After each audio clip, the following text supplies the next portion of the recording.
This podcast may contain explicit language.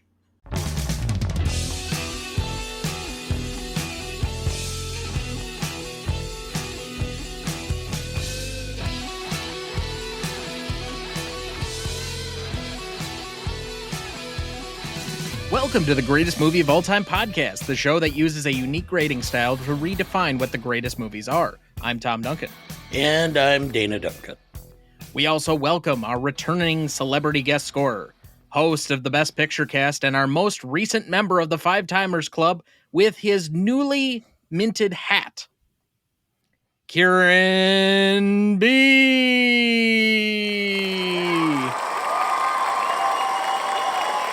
Yes. It's good to be back.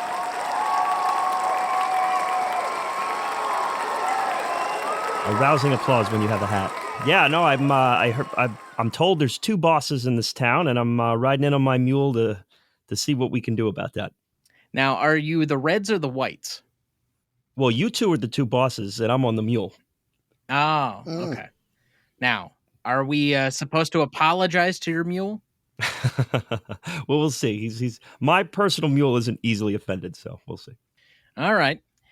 No, it's happy to be here, guys. Brand new year. Last time I was here, it was 2023, and we've had a calendar turnover here. So this is starting things off in 2024 and doing it with a little Clint. So I'm happy to be a part of it. Well, certainly. I mean, the last time you were on was for a Western. You're the first guest of this season, and it's for a Western. Absolutely, and we've I think the one before that was a Clint. That is correct. With Gran Torino. So good, everything's tying together here. And today this is a super intriguing one here, and I feel like my most pressure. This is probably the biggest capital I important one here, and should be a fascinating rubric today because there's a lot of different angles on this one. I think that's pressure you're putting on yourself, because certainly neither of us are stressing this one out. But given the importance that Mr. Eastwood plays for you, boy, you better not let him down. We shall see.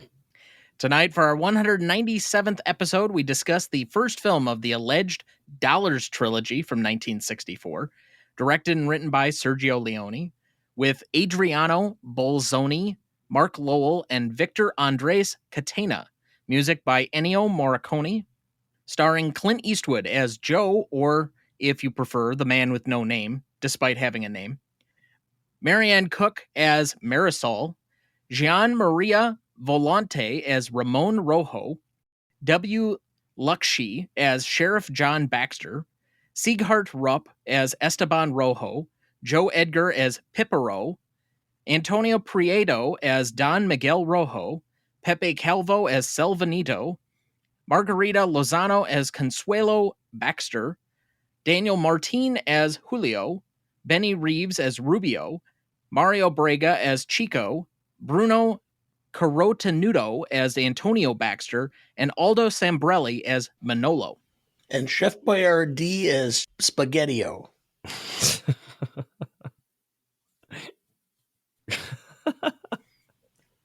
I'm keeping it in. The head shake was perfect. It's an audio medium, but the head shake was perfect. Recognition for this movie, A Fistful of Dollars, was released on September 12th, 1964 in Italy. It was not well promoted at the time due to its genre, and Leone being a relatively unknown director even in his home country. However, despite the initial negative reviews from Italian critics, at a grassroots level its popularity spread, and over the film's theatrical release, it grossed 2.7 billion lira. Now, before you think that that's a huge number, that's only equated to $4.375 million in US dollars. More than any other Italian film up to that point. So at least it had that going for it. Most critics dismissed the film at the time either during its initial Italian release or its later release in 1967 in the US. Nevertheless, the retrospective reception of A Fistful of Dollars has been much more positive, noting it as a hugely influential film in regards to the rejuvenation of the Western genre. Rotten Tomatoes currently listed as 8th on their list of greatest Westerns, and Quentin Tarantino, in a press release for the 50th anniversary celebration, described the film as the greatest achievement in the history of cinema. High praise. The film is not without controversy, as it was effectively an unofficial and unlicensed remake of Akira Kurosawa's 1961 film Yojimbo, written by Kurosawa and Ryuzo Kikushima. Kurosawa insisted that Leone had made a fine movie, but it was my movie. This led to a lawsuit from Toho, Yojimbo's production company. Leone ignored the resulting lawsuit, but eventually settled out of court, reportedly for 15% of the worldwide receipts of A Fistful of Dollars and over $100,000 in total. Leone has disputed this origin for the film, citing Carlo Goldini's Servant of Two Masters, which has the basic premise of the protagonist playing two camps against each other. Leone asserted that this rooted the origination of Fistful/Yojimbo in European and specifically Italian culture. The Servant of Two Masters plot can also be seen in Dashiell Hammett's detective novel Red Harvest. Leone himself believed that Red Harvest had influenced Yojimbo. Quote, Kurosawa's Yojimbo was inspired by an American novel of the series noir, so I was really taking the story back home again. A Fistful of Dollars currently holds a 98% among critics on Rotten Tomatoes, a 65 score on Metacritic, and a 3.9 out of 5 on Letterboxd. So as we start every week, Dad, what is your relationship to this movie? This is one of these, again, going back to the 70s when you would have the movie of the week that would be on one night. And this was always the $3 trilogy movies would be on periodically. And whenever they were on, my dad would be sitting there watching them. And so if I wanted to watch television, at that time you only had one television in the house, usually. You watched it. You only had 3 networks, so you only had one of 3 options. And so my dad always watched it. So I saw these movies probably 3 or 4 times by the time I was a teenager. You couldn't just stream Netflix on your phone? Yeah, no, that's right. I know it's an alien culture to most. I'll have to admit, I think I might have seen this only one time, and it was probably in middle school. So I don't remember almost anything. So it was like watching it for the first time. Usually when I pull out a Dollars Trilogy movie, it's been GBU. Yeah, for me, I actually saw this one. Well, Good, the Bad, and the Ugly is one of my all-time favorites. We did our top 10 lists over at Best Picture Cast. That made my list, and so most of my relationship is with that movie. I saw this one, Fistful of Dollars, for the first time during 2020 life. Let me catch up on this. We got some time. And I actually saw this on the big screen last month. The theater by me, I'm blessed to have an amazing independent theater by me that plays classics. Actually going to go see Hitchcock's 39 Steps tomorrow. But yeah, so they played the Dollars Trilogy in December. Now, I did not get to for a few dollars more. So I went to 1 and 3. 3 days in a row of The Man with No Name is a little much. I had to have a day off in between. And I had only seen it in 2020, but even then, 3 years later, it was kind of like seeing it for the first time. So I don't know if this movie has that sort of effect, but I obviously revisited it again this week. So this was my 3rd time seeing it.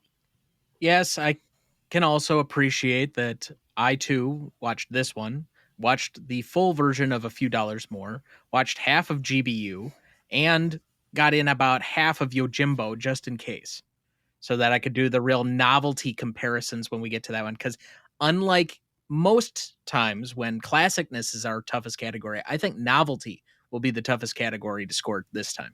Totally agree. I have never seen Yojimbo, so I can kind of only imagine. Saw some of the shot by shot comparisons on YouTube, but I've never seen the full film. Like I said, I only got to half of it, but I think it is actually a very different movie. Okay. Different tone, different sensibility, but we can get into that a little later. So I'll tease that now, but I'll have some more thorough comments on it later. It's not like Gus Van Sant's Psycho, shot for shot.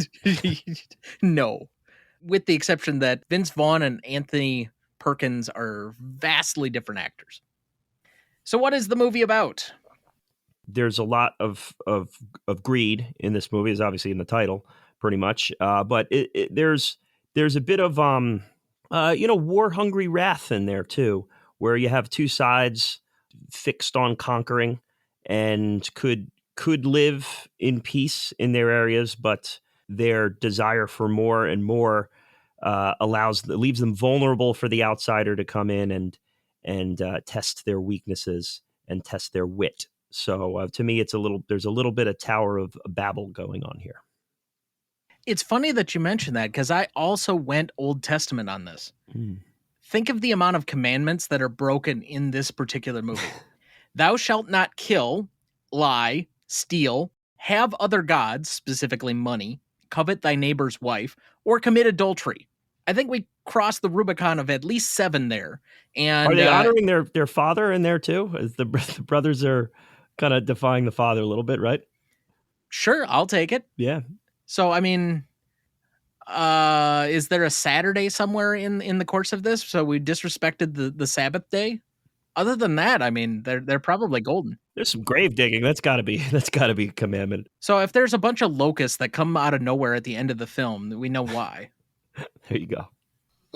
I won't make that joke. Why not? You're doing every other joke. Nah. He's still riding high from Chef Boyardee right now. That was if I just start cracking up in the middle of this out of nowhere, it's because I'm still thinking about that joke. Dad, do you want to give yours? You want to weigh in? Or? Sure. Okay. What the movie is about is when I was a kid, we had been out west. And so I kind of got into Western history and stuff. And they used to sell these old West magazines with stories of gunfighters and cowboys and all these heroes. You know, they glorified them. But they were a bunch of, cutthroats. They basically were just trying to be greedy to grab as much money as they could. Or I think in his case, I think he just enjoyed the intellectual sparring that it took to just screw with all these people. And I think it was almost a sadistic quality to it. And so I think that's what it is. I think it just reduces somebody down to the point where there's a certain amount of money involved, but I think it's more of almost a sadistic quality of just seeing how bad he can screw with everybody. Yeah, very, very Bugs Bunny of him, I mean, I really had a hard time digging beneath the surface layer on the movie as to what it's really about, because it does seem very surface level. The revolving action and the plot is what the movie's really about. I don't know if it has to be more. Given how most of the Leone movies have played out, at least from as I've continued to watch them, and I do intend to finally, it's been on my short list for a very long time, but get to Once Upon a Time in the West, I think they became deeper movies with the progression of each film. But the first two, I thought that they were trying to do so much with so little, and especially because this one by far you could tell has the smallest budget.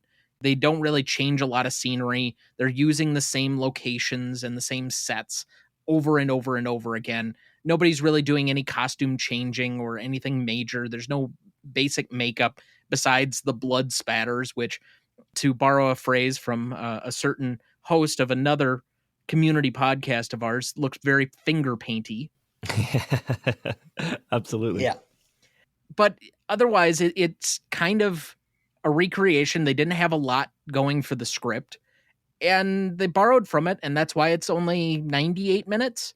I mean, it's not a very long movie. The other ones increasingly get longer. Even a few dollars more, I think, is just over 2 hours. GBU is 2 hours, 40 minutes, if I remember right. And I think Once Upon a Time in the West is about as long as well. So I think Leone probably would have had more to say. The original Yojimbo is 110 minutes, so it's got an additional 12 minutes, and you can see where there's some definite scenes cut out and that where they change whole storylines. Characters are switched and flipped, and they do a lot of retinkering with the idea, but the premise stays the same. I just don't know if there's a whole lot deeper to this one. This one was just supposed to be, in my mind, entertaining, and it is. This one also looks the most like Europe for me, as compared to the other two. There's a lot of the structures and whatnot. And forgive me, did they film these in Italy? I know they had a lot of Italian actors in them, and that's why they're the spaghetti westerns. But I thought these were filmed in Spain. Yeah, I believe so. I know. Good the Bad was Spain. I looked it up. There were parts that were filmed in Spain. There were parts that were filmed in Germany. There were parts filmed in Italy, and there were actually parts filmed in the United States. Hmm. The primary filming was done in Spain because there's portions of Spain that are arid. Now, regardless of the depth of the movie or not, we have four, I would say, top 25 westerns within the span of about 5 years from the same director, and he doesn't really do anything major outside of those four films. He has another subsequent one, and I believe 71. He eventually makes his way to America and does like one more film, but that's pretty much it. So his contributions are primarily in this genre.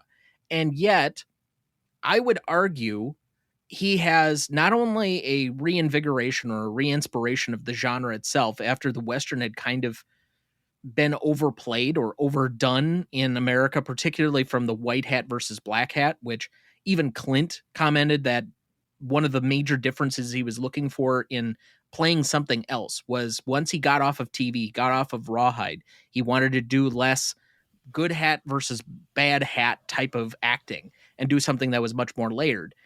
These are obvious anti-hero westerns, but there are other tricks of the trade that I would say transcend genre, given the filmmakers that clearly have influence or at least have said they took influence from these set of movies. So what is it about them exactly that re-inspired not only the genre but helps transcend beyond it? Now there were spaghetti westerns before this, but they were not commonly accessed. It wasn't like that was a thing that people do. I mean, they were done, but this is what popularized it and kind of opened the door for that to be a fixed thing within the industry. It also made Clint a star. I mean, this was his first starring role, and he is kind of the next John Wayne, or the rival to the role as the iconic cowboy, and reluctantly getting the baton passed to him there. So I think it is a little bit of that, plus what we were mentioning off mic with the bludgeoning of the genre and it needing to be recreated. It is also a moment in time. I don't know that Sergio Leone and Eastwood were necessarily looking to change the course of cinema as they were putting this particular film together, even if that's what they more or less did. Does anybody really set out, and when they say they're going to change a genre or history, does that actually come to pass? It's usually people who do it accidentally by just putting their own spin on things, something that they like or that their taste is a little bit different, or they combine things that weren't previously thought to be able to be combined or that nobody had thought of before. I think one of the biggest incorporations, and one of the things that stuck out to me was this morning as I was finishing A Few Dollars More, just the score was going. And my mother walks out to get coffee, turns from 2 rooms away and says, "Have you really gotten into Westerns again lately?" And I'm like, okay, you've recognized at least multiple scores that Morricone did, and that they're in a specific subset of a genre.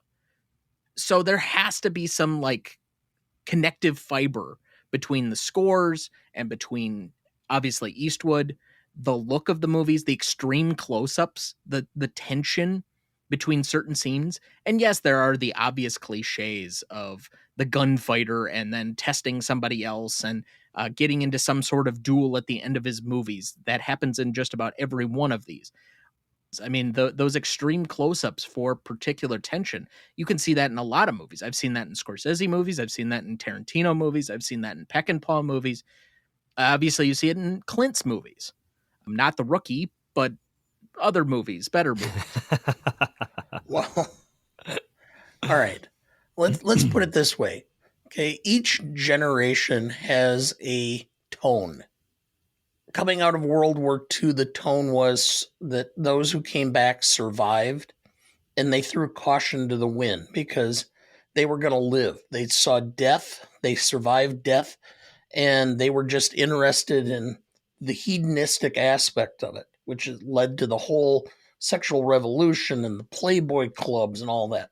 The next generation started out in Vietnam and realized that so much of what was being told to them by their parents was wrong, that when films would come out and they were counterculture, they were against the norm, they spoke to that generation. And that's what made them so iconic and what made them so important in the genre.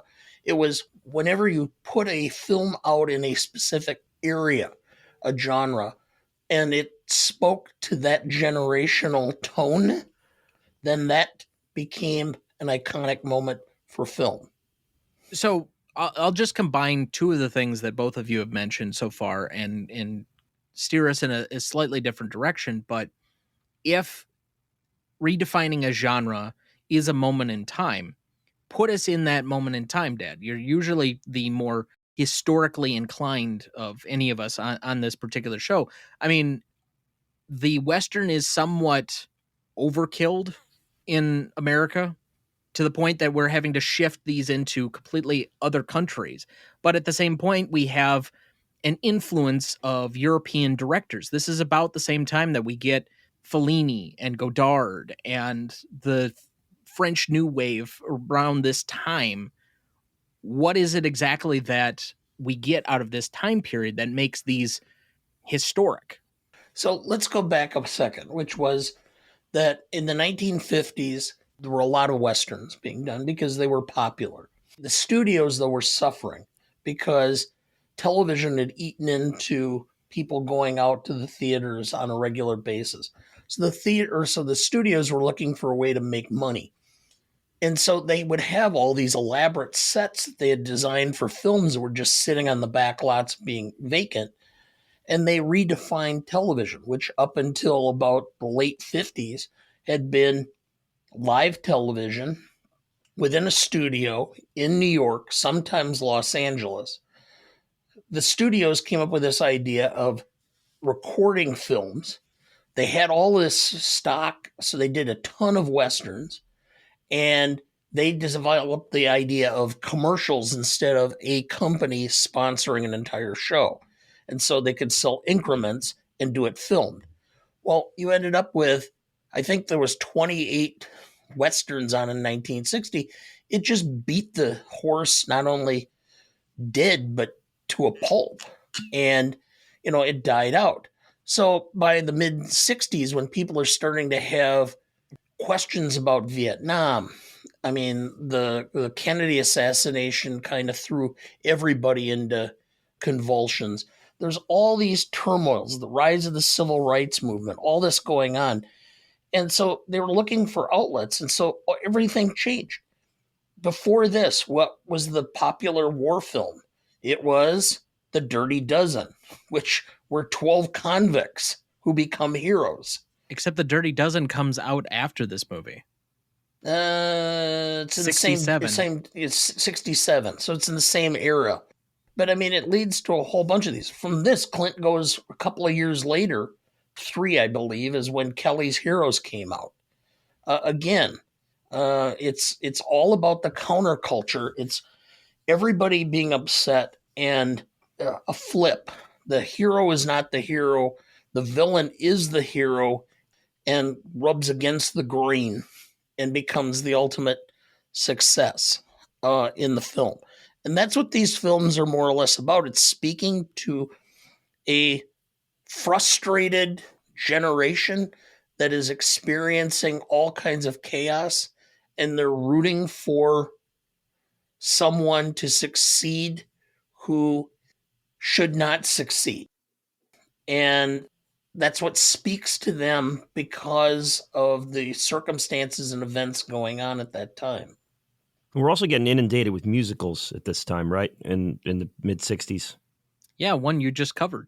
Yeah, My Fair Lady, right there, smack in the middle of it. But it's year after year. It's Mary Poppins, it's My Fair Lady, Sound of Music, and so on and so forth.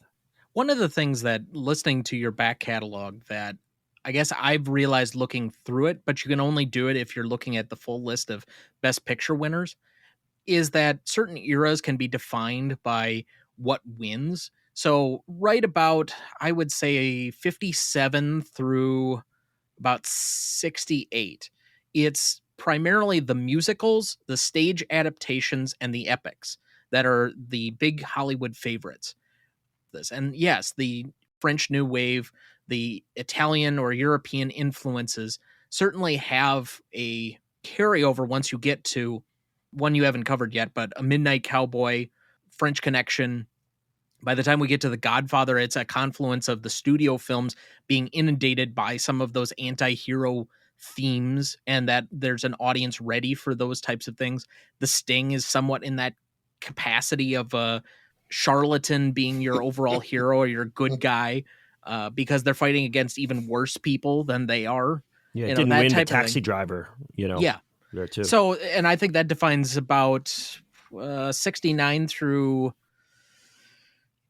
81, and then the 80s are all about Period biopics pieces. or Yeah. period piece type stuff, and that carries up through, I would say, probably The English Patient, maybe even Titanic, before you start to get a new crop of them. And I'm not really sure how to define about 1999 through, I would say, almost up to probably The Hurt Locker, that 10 years. But I think each subsequent decade or 15 years, maybe a generational ploy, has a connective tissue. There are certain films that will always produce well. And then once that era is over, you rarely see certain best pictures like that pop back up again. Yeah, now we're back into more of the smaller independent films. Mm-hmm. The interpersonal stories and Right. But even then, I think those are starting to go by the wayside already again. yes. Like, we had a transitional film in my mind last year with Everything Everywhere All at Once. It was a small budget studio, but that made a large imprint at the box office, doing something that was, I would say, somewhat visionary, at least trying to do things. And whether your mileage varies on dildos and hot dog fingers and all the other random stuff in that movie, I know you're not a particular fan, and neither is my dad, but it is somewhat of a transition between the Asian influence that you can already see starting to leak through in like Parasite to carrying forward now, where it looks like the odds-on favorite is Oppenheimer, where we're getting, I would say, the epic again. It's an epic biopic, but it's still an epic. Yeah, and Flowers, Killers of Flower Moon right there with it too. Another epic style film. But it's not just film, it's music too, because we have different genres and different time frames have different style. The one thing that's transcended more multiple generations, it's actually been two, has been the traditional rock and roll. It lasted from the mid 50s until the early 90s, and it's kind of, it still exists, but it's not like we're producing huge rock and roll bands anymore. They're pop music at this point in time. No, yeah, it's all about nostalgia now. I mean, that's why you can see something like last summer or 2 summers ago, something like Kate Smith, from Stranger Things, a song from the 80s that's just was in somebody's closet somewhere that someone dusted off and threw into a popular TV show, goes number 1 on the Billboard charts. And we're watching it now with Saltburn, Murder on the Dance Floor. That song plays at the bars every weekend now, just because, and that's a 20-year-old song. It's a British song. They dust it off, throw it in there. Now it's a pop culture sensation. So people we're looking backward to look forward in the music industry right now. And I wonder if maybe that's what is going to start defining what's going on in the movie industry too, because you see it and you're starting to see it leak through. Because it started really, the first time I remember that was Sleepless in Seattle, where the soundtrack took all the old songs. I mean, they're playing songs from Louis Armstrong and Nat King Cole, and it really kind of brought them all back and made them popular. Then we had some more in Good Morning Vietnam, and so the soundtracks did that. I think you're going to start seeing the potential of filmmakers going back and pulling concepts or ideas over the last 40 years of film and doing modern films, but in a tradition. I think that at some point here, you're going to find somebody who's going to try to emulate Hitchcock, who's going to try to emulate Billy Wilder, and is going to create new genre within the more modern time frame. and try to emulate those older directors and films. And Bong Joon-ho may have started that domino. We've already compared multiple modern filmmakers to the newer version of Hitchcock, whether that's Jordan Peele or Emerald Fennell or how many other people. Or Bong I Joon-ho. will, sure.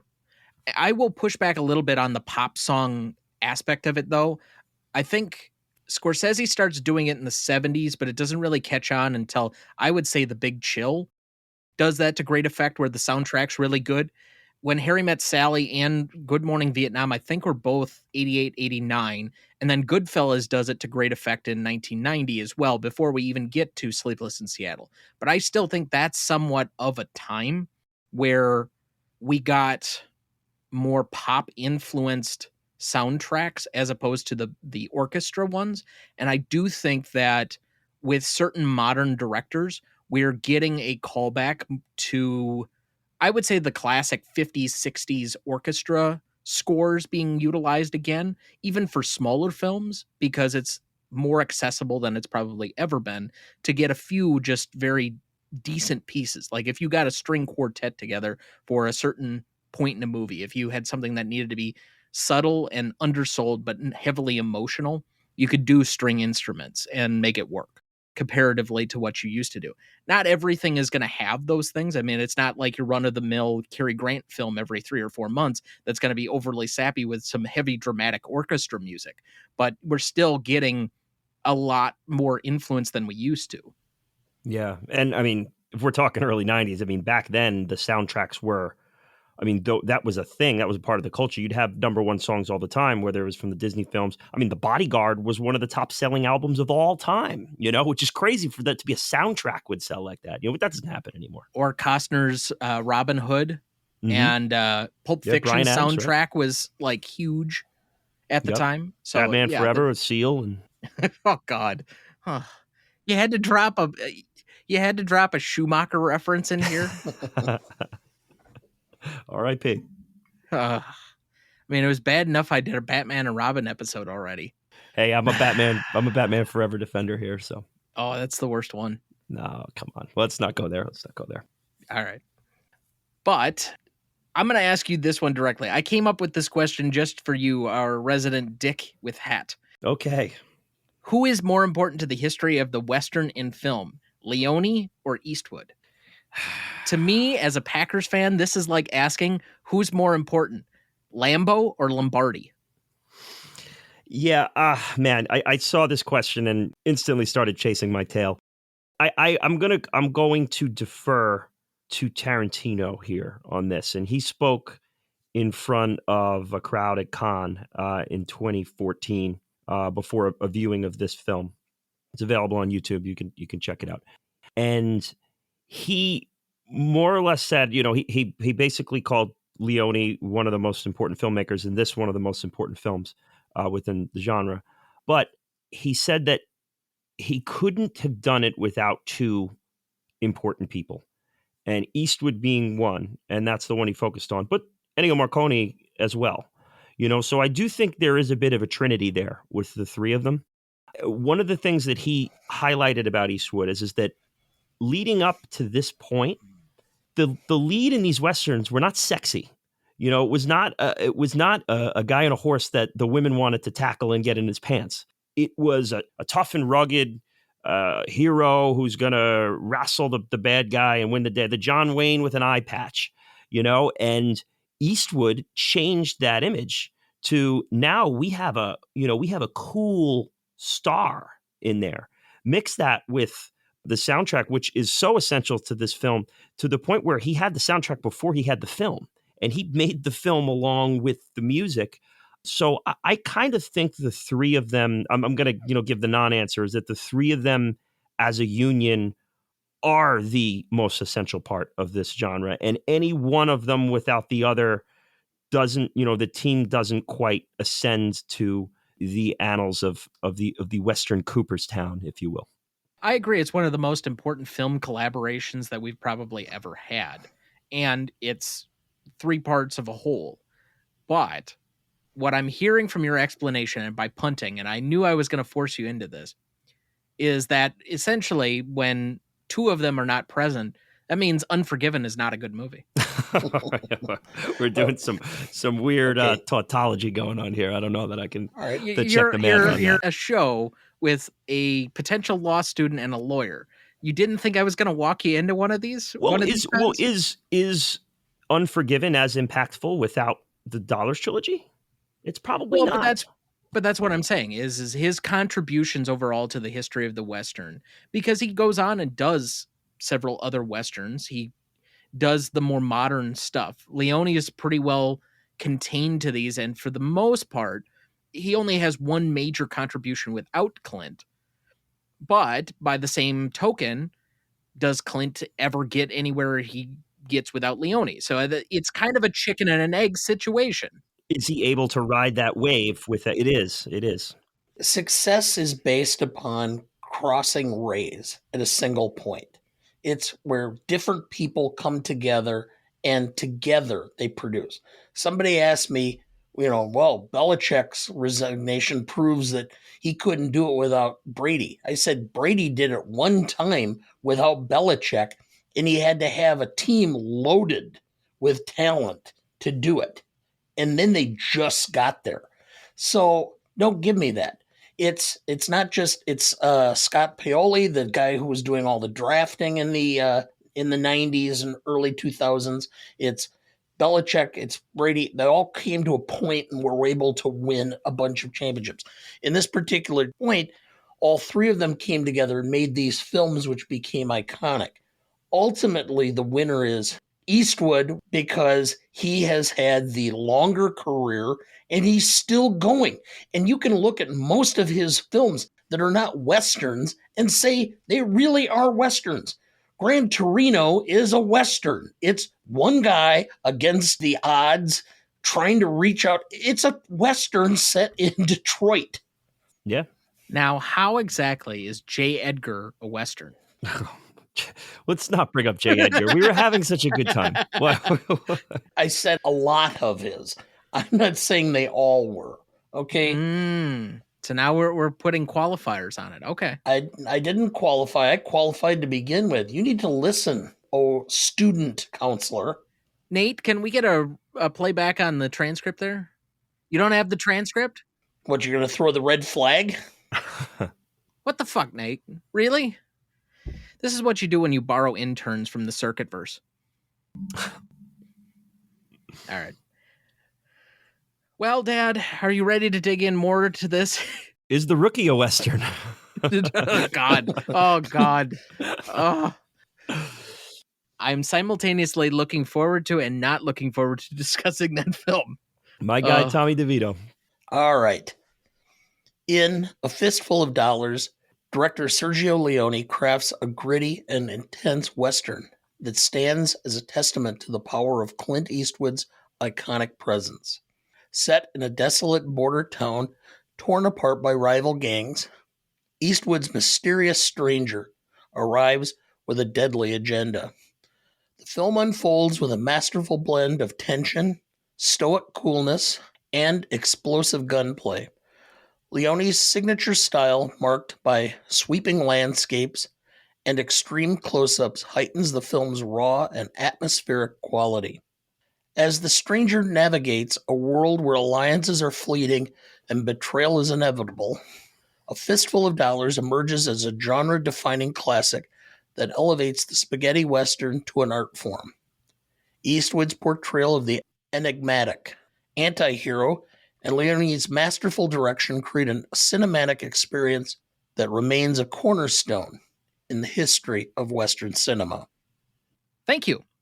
Did you know? Originally, Sergio Leone intended Henry Fonda to play the man with no name. However, the production company could not afford to employ a major Hollywood star. Next, Leone offered Charles Bronson the part. He too declined, arguing that the script was bad. Both Fonda and Bronson would later star in Leone's Once Upon a Time in the West from 1968. Other actors who turned down the role were Henry Silva, Rory Calhoun, Tony Russell, Steve Reeves, Ty Hardin, and James Coburn.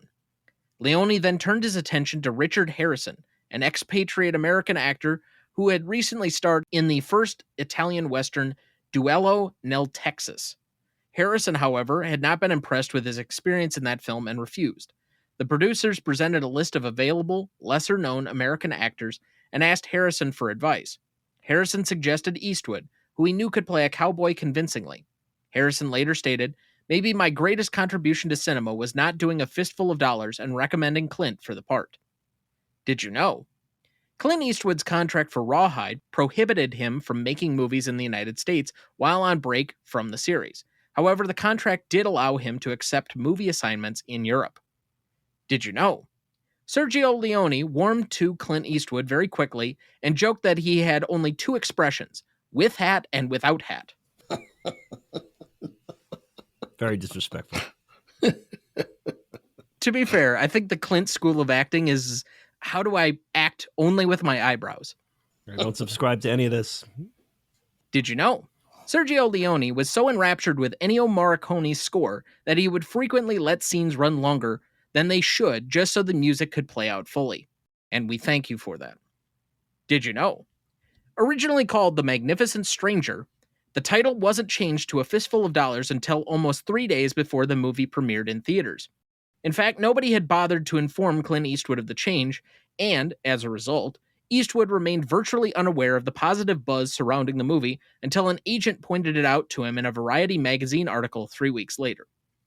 And with that, we will take our first break. We'll be right back.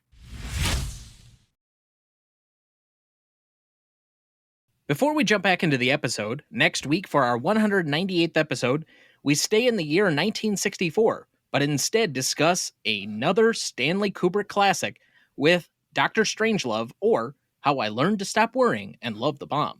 Written and directed by Stanley Kubrick with Terry Southern and Peter George, music by Laurie Johnson, starring Peter Sellers, Sterling Hayden, George C. Scott, and Slim Pickens. You won't want to miss that one, so watch ahead of the show by searching the Real Good app to find where it's streaming for you. That's REELGOOD. I gotta tell you, I love Dr. Strangelove. It might be the only watchable Peter Sellers movie that I like. Not a being there guy? I've never seen it, so I'll leave that one alone. But I tried showing it to him. He got about 15 minutes in and was like, "No, I can't watch this." When was this? Like 20 years ago? No, it wasn't that long ago. I don't remember this at all, but okay. Oh, yeah. So, with our resident guest, you and your crew over there at the BPC, what's going on with your show?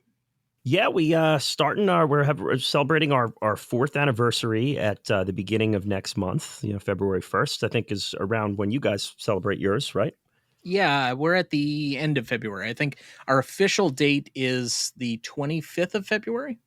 Okay, cool. Yeah, we were on February 1st, 2020 is when we dropped our first episode. The Departed, if I remember right. Yes, The Departed and One Flew Over the Cuckoo's Nest was 1 and 2. We did like a dual drop to kick things off. But yeah, so it's been 4 crazy years, and we are getting ready for our anniversary episode. And we have 3 Best Picture winners coming up before all our Oscar coverage. We're going to have a ton of it. We're going to have a full Oscar episode where we kind of rank all the Best Picture nominees. We give our favorites in each category. It's always a fun time for us throughout the year. But 3 very different movies leading up to it. We just dropped My Fair Lady, speaking of 1964.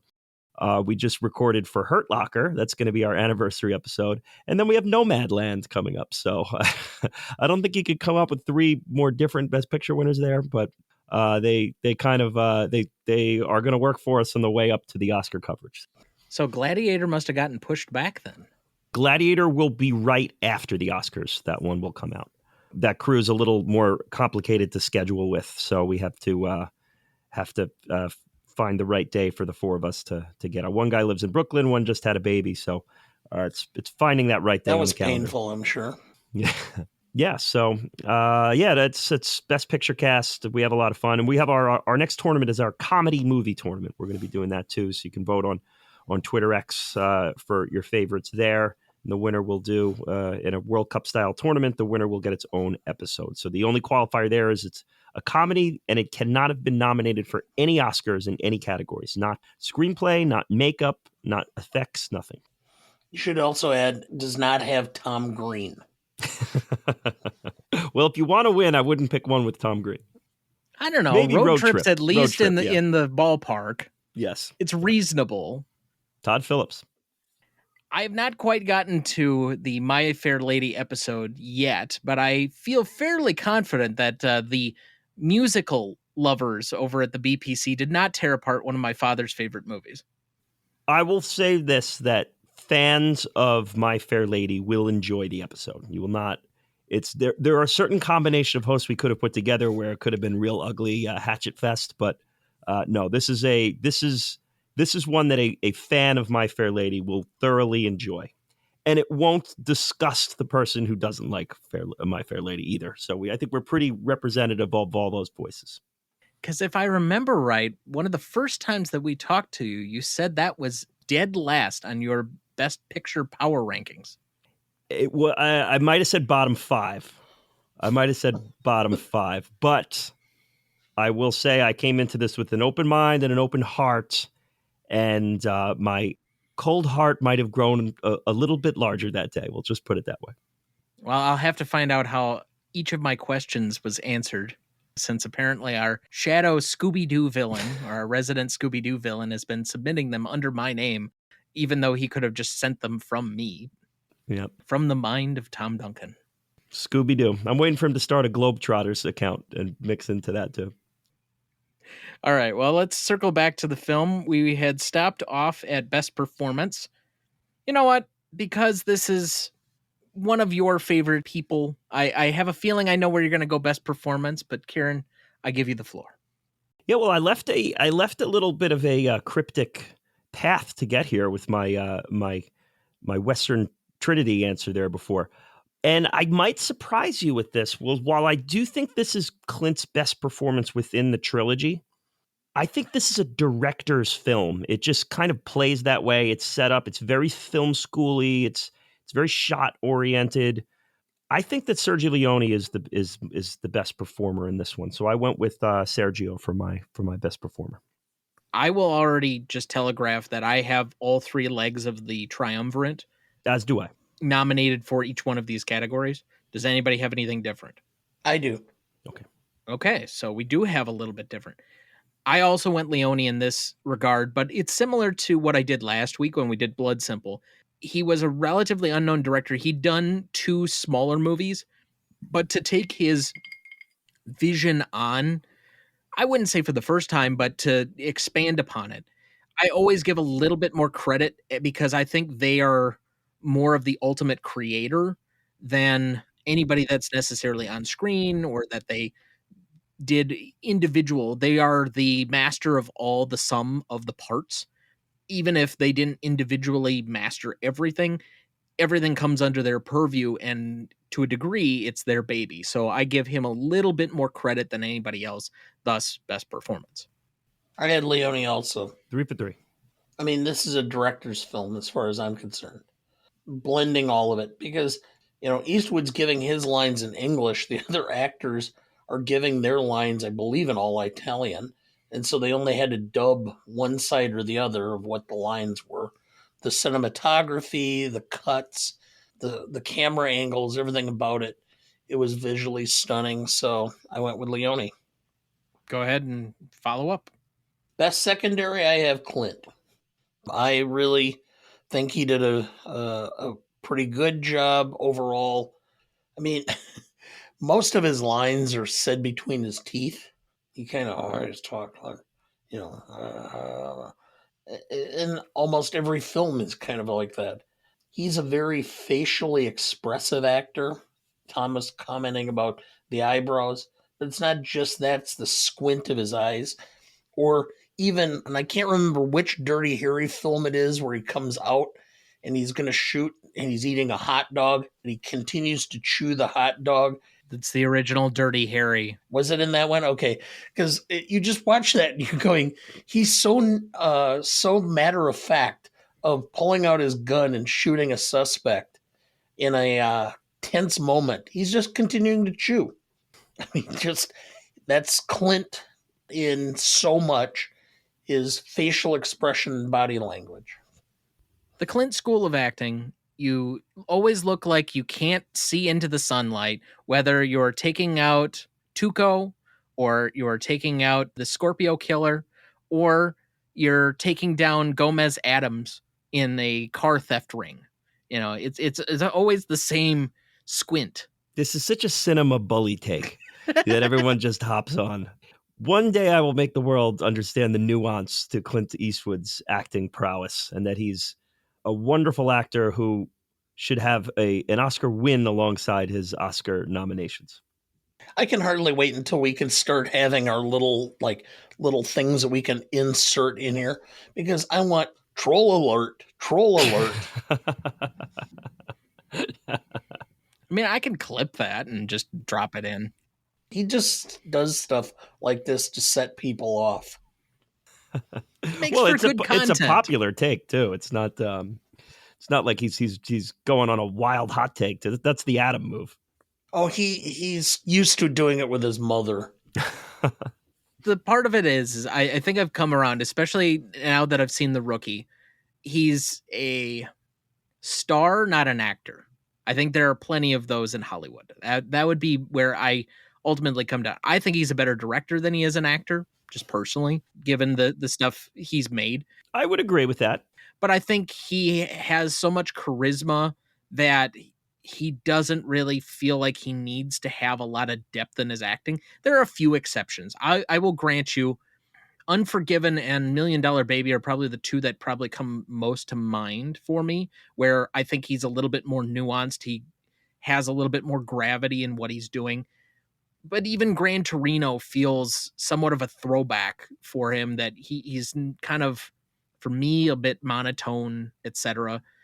But that being said, he's also my best secondary, because this is an iconic character. He's creating the first inklings of it.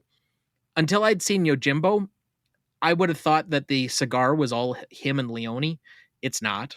Unfortunately, that was Mifune, and he had like a toothpick the whole time. So that even small detail was copied over from Yojimbo, even though I would say they're two different films. But he creates a gravitas, a new type of Western iconoclastic hero, and I would say in doing so kind of creates the modern Western. Yeah, he's my secondary as well. And I probably said this in the Gran Torino episode when you I think one of your questions of the day was, is Clint a good actor? I think we might have gone into that a little more depth. But his style of acting is the intuitive, my wheels are turning and my mouth isn't, and he does a lot of reacting to the actors around him. And there's a lot of mental presence to his characters, and it's very nuanced, and he doesn't get a lot of credit for it. But he's Clint Eastwood. He doesn't need the credit for it because he is a star and does all that. But it's also kind of like when people say Jack Nicholson's just Jack Nicholson in every movie he's in. Well, that kind of means something, when you're able to do that, when you're able to take your persona and blend it into whatever script it's not like they wrote every role for him, but he makes the role his own.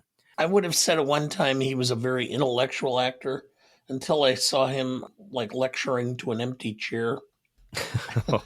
Well, the person and the actor, well, I don't know, but yeah, but I have him as my secondary, and he's my hero. So, if you want to undercut Clint in any moment, make other people watch The Rookie. That's all it's going to take. It's deserving of its 24 rating on Rotten Tomatoes. Compared to his acting on 2.5 Men, Charlie Sheen should have won Emmys for 2.5 Men compared to this. He did. Yeah. Anyway, so then I have to assume, given that you and I have both gone 2 for 2, that we're married on Morricone also for charismatic. Yeah, and I don't know what the back catalog history is of composers getting most charismatic. I thought that was kind of a little bit of a long shot there for me for this one. So you'll have to fill me in on that. I know I nominated him for GBU when we did that episode. I can't remember for what. I think it might have been for best overall performance, because that score is so iconic. Yeah. And I think I did the same for John Williams when we did Jaws. There are two people that by far have created iconic scores, but I'll just say he gets my most charismatic because I can't get these stupid scores out of my head. I've been whistling them for 4 days. Yeah. Yeah, the score in this really makes this movie crackle like a campfire. I mean, it is a character within the movie popping out behind corners and alleyways. It's really fun score, and it adds so much to this film. So yeah, that's my most charismatic. I would love to see someone do a retrospective where they take all three major scores, or for that matter, since I haven't seen Once Upon a Time in the West, maybe four scores, and blends them all together and just reuses bits and pieces and makes them flow from one to the other and back and forth over and over again in like some sort of Morricone symphony. I think that would be impressive as hell. But all three of them borrow similar elements but are distinctive to themselves.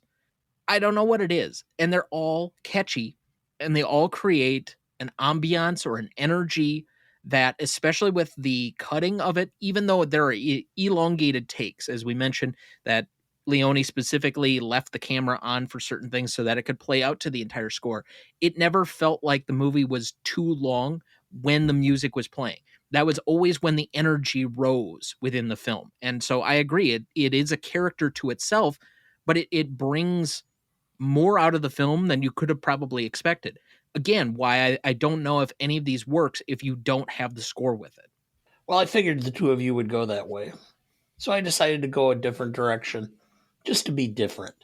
I went with Marianne Koch. I just thought her performance as the female, I don't know, the love interest, she was kind of I don't know what you'd even call her. I mean, Damsel. yeah, I guess so. Was part of his motivation. I thought she was beautiful. I thought she was hypnotic in the scene she was in. And I liked her performance and I liked the way she was presented in the film. So I thought it was extremely charismatic. I think I read that she did something like 70 films over her career. And it wasn't even that long of a career because she kind of retired when she got middle aged and married. So she was in high demand in Europe. And I just thought she was beautiful and really gave a real strong, charismatic presence when in the scene she was in. Piercing blue eyes. Piercing blue Oh, eyes. yeah. See, personally, I thought the most charismatic, if you don't go with the score, for me would have been Gian Maria Volante as the heavy, the Ramon part of it, especially because he pops up again in A Few Dollars More as the heavy in that film. He was the one that really popped out to me, the one that was the more memorable figure.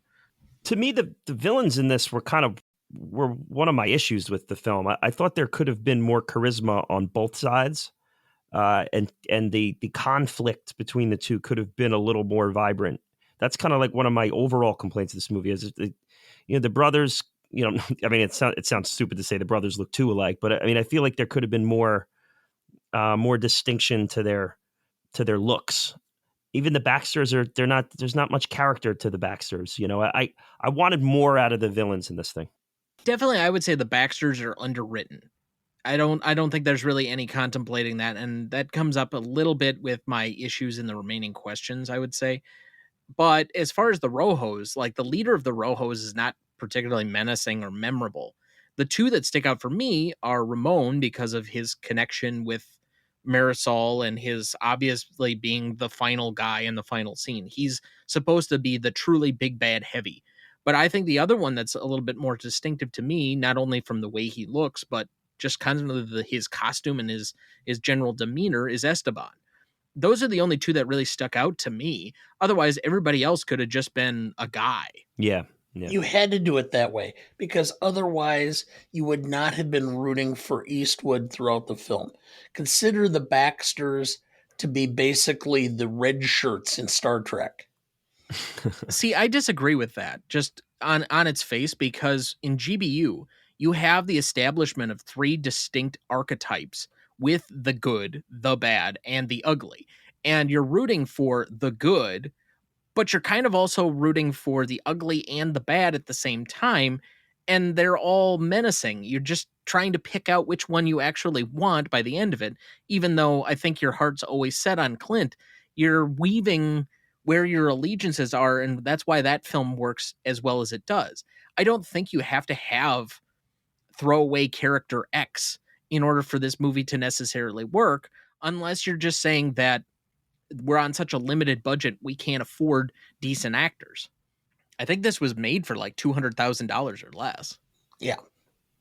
Well, anyway. So let's move to best scene then. I actually added one this morning to the original list I gave you guys, but I have Joe takes on the Baxters, which is the first time that we really see him kind of in action. And I always love those kind of scenes where you get your comeuppance. The guy who's being somewhat bullied comes back around, and those guys really didn't know who they were picking on. Then I have the graveyard shootout. I have the trade for Marisol, which I think is a very important scene in the middle of this movie. Then I have Joe freeing Marisol. What I will call roll out the barrel, which is probably one of the more confusing scenes and will make an appearance in my remaining questions. Joe actually escaping, destroying the Baxters, which is them trying to burn their house down, which again will come back up later. And then the final shootout. Did you guys have any to add? I think that's pretty good. Yeah, those are the ones. I have nothing else. The one I kind of left out, but I thought about including it, is right when he's riding into town and we kind of get that introduction with, I can't remember the character's name, Juan de Dios. And then he's never seen again. He plays a much more important role in the Yojimbo part of it, or that movie in particular. He doesn't really come back up at all in Fistful. So I kind of left that out for partly that reason, is he has no comeback at all, but you could take the defining early scene of how you've structured the town, but even that conversation, that dialogue is very expositional. And so I don't know how important it truly is compared to the other, I would say, much more action heavy scenes. So out of these, what do you think is the best scene? Dad, let's start with you. I love the graveyard scene because not only is it the graveyard scene, it's interspliced with other parts of the film of what Eastwood's character is doing at the same time. And to me, it's just well done. And I think it's a pivotal moment. And you kind of chuckle about how he was able to be so deceptive and play the two sides off with just two corpses. I don't know if you're going to have a bad pick out of the lot that we've nominated here, but I ultimately went for the trade for Marisol just because I think that's the pivotal moment for Eastwood or Joe's character, because you could see some inner turmoil. He wants to react, but he doesn't want to give away his position, trying to play the two sides off of each other. I have to imagine in that moment, he's telling himself, I have to help this woman, but I can't do it right now. And so I think that precipitates the following action that obviously gets him into trouble and creates our third act. But to me, this is the pivot point of the entire film, is when she shows up and there's that trade and he feels for her. If he has a heart, it goes out to her. I think that's probably the most nuanced acting job that he did in the film.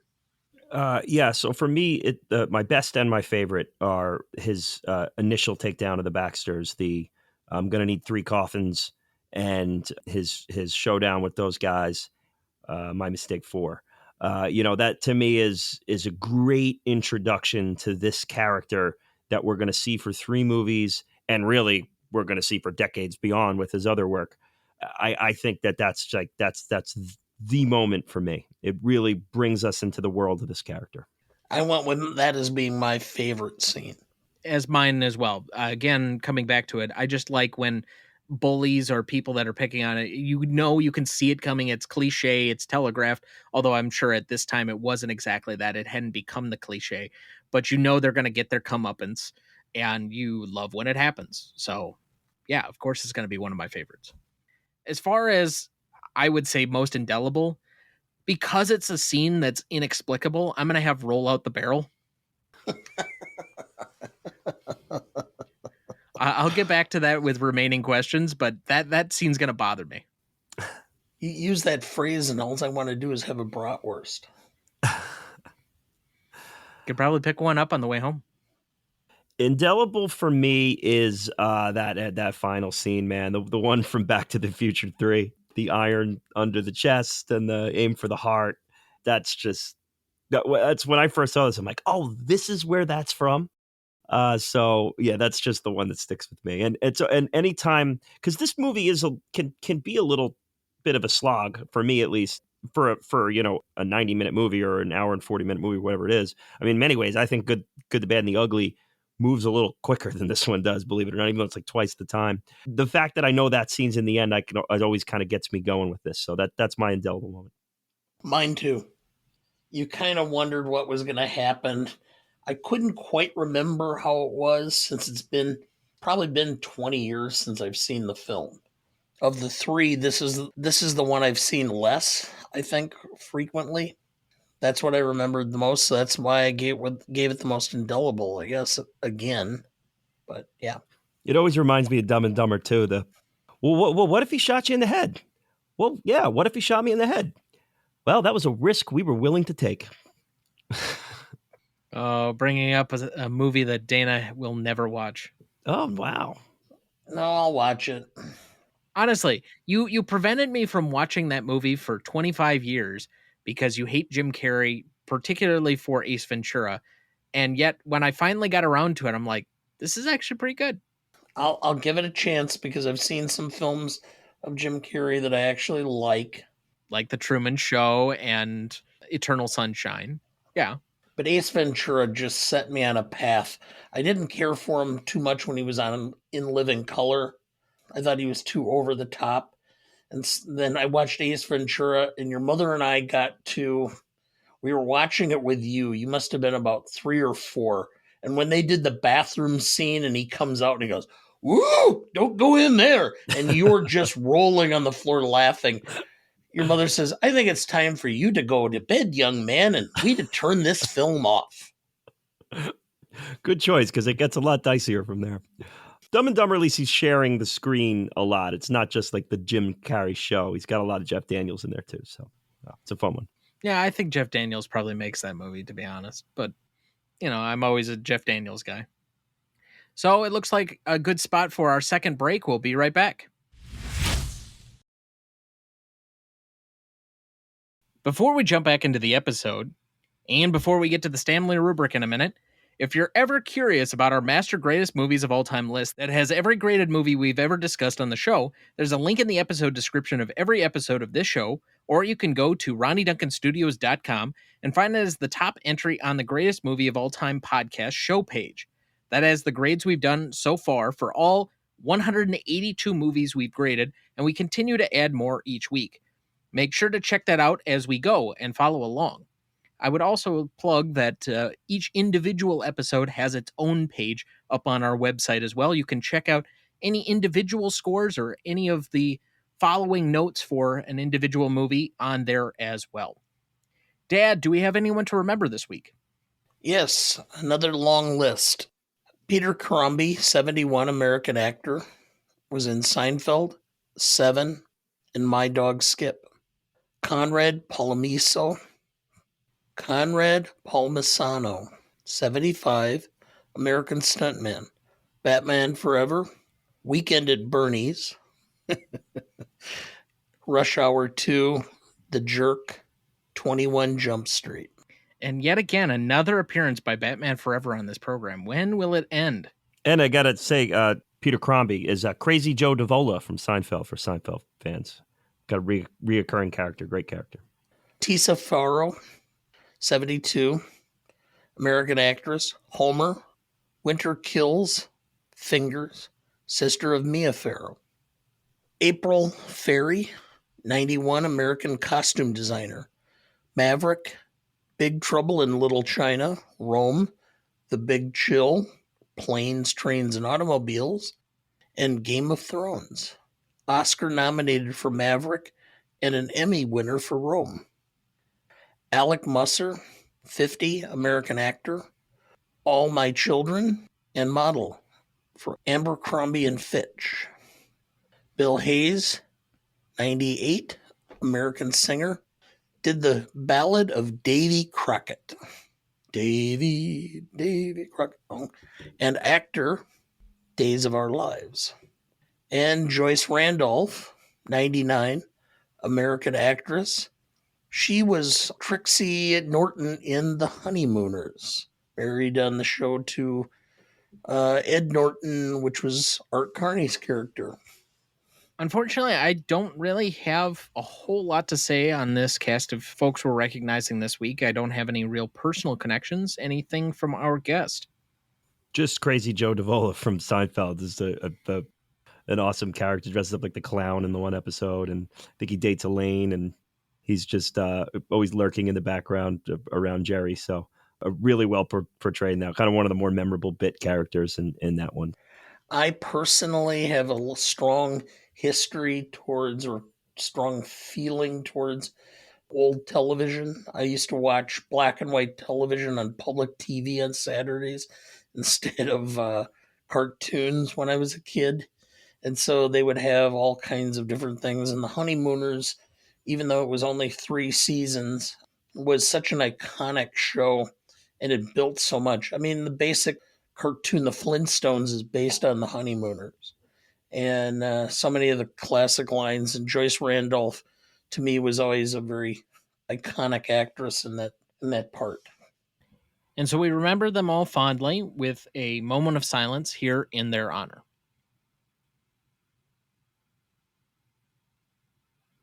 Thank you. All right, we'll transition to best funniest lines.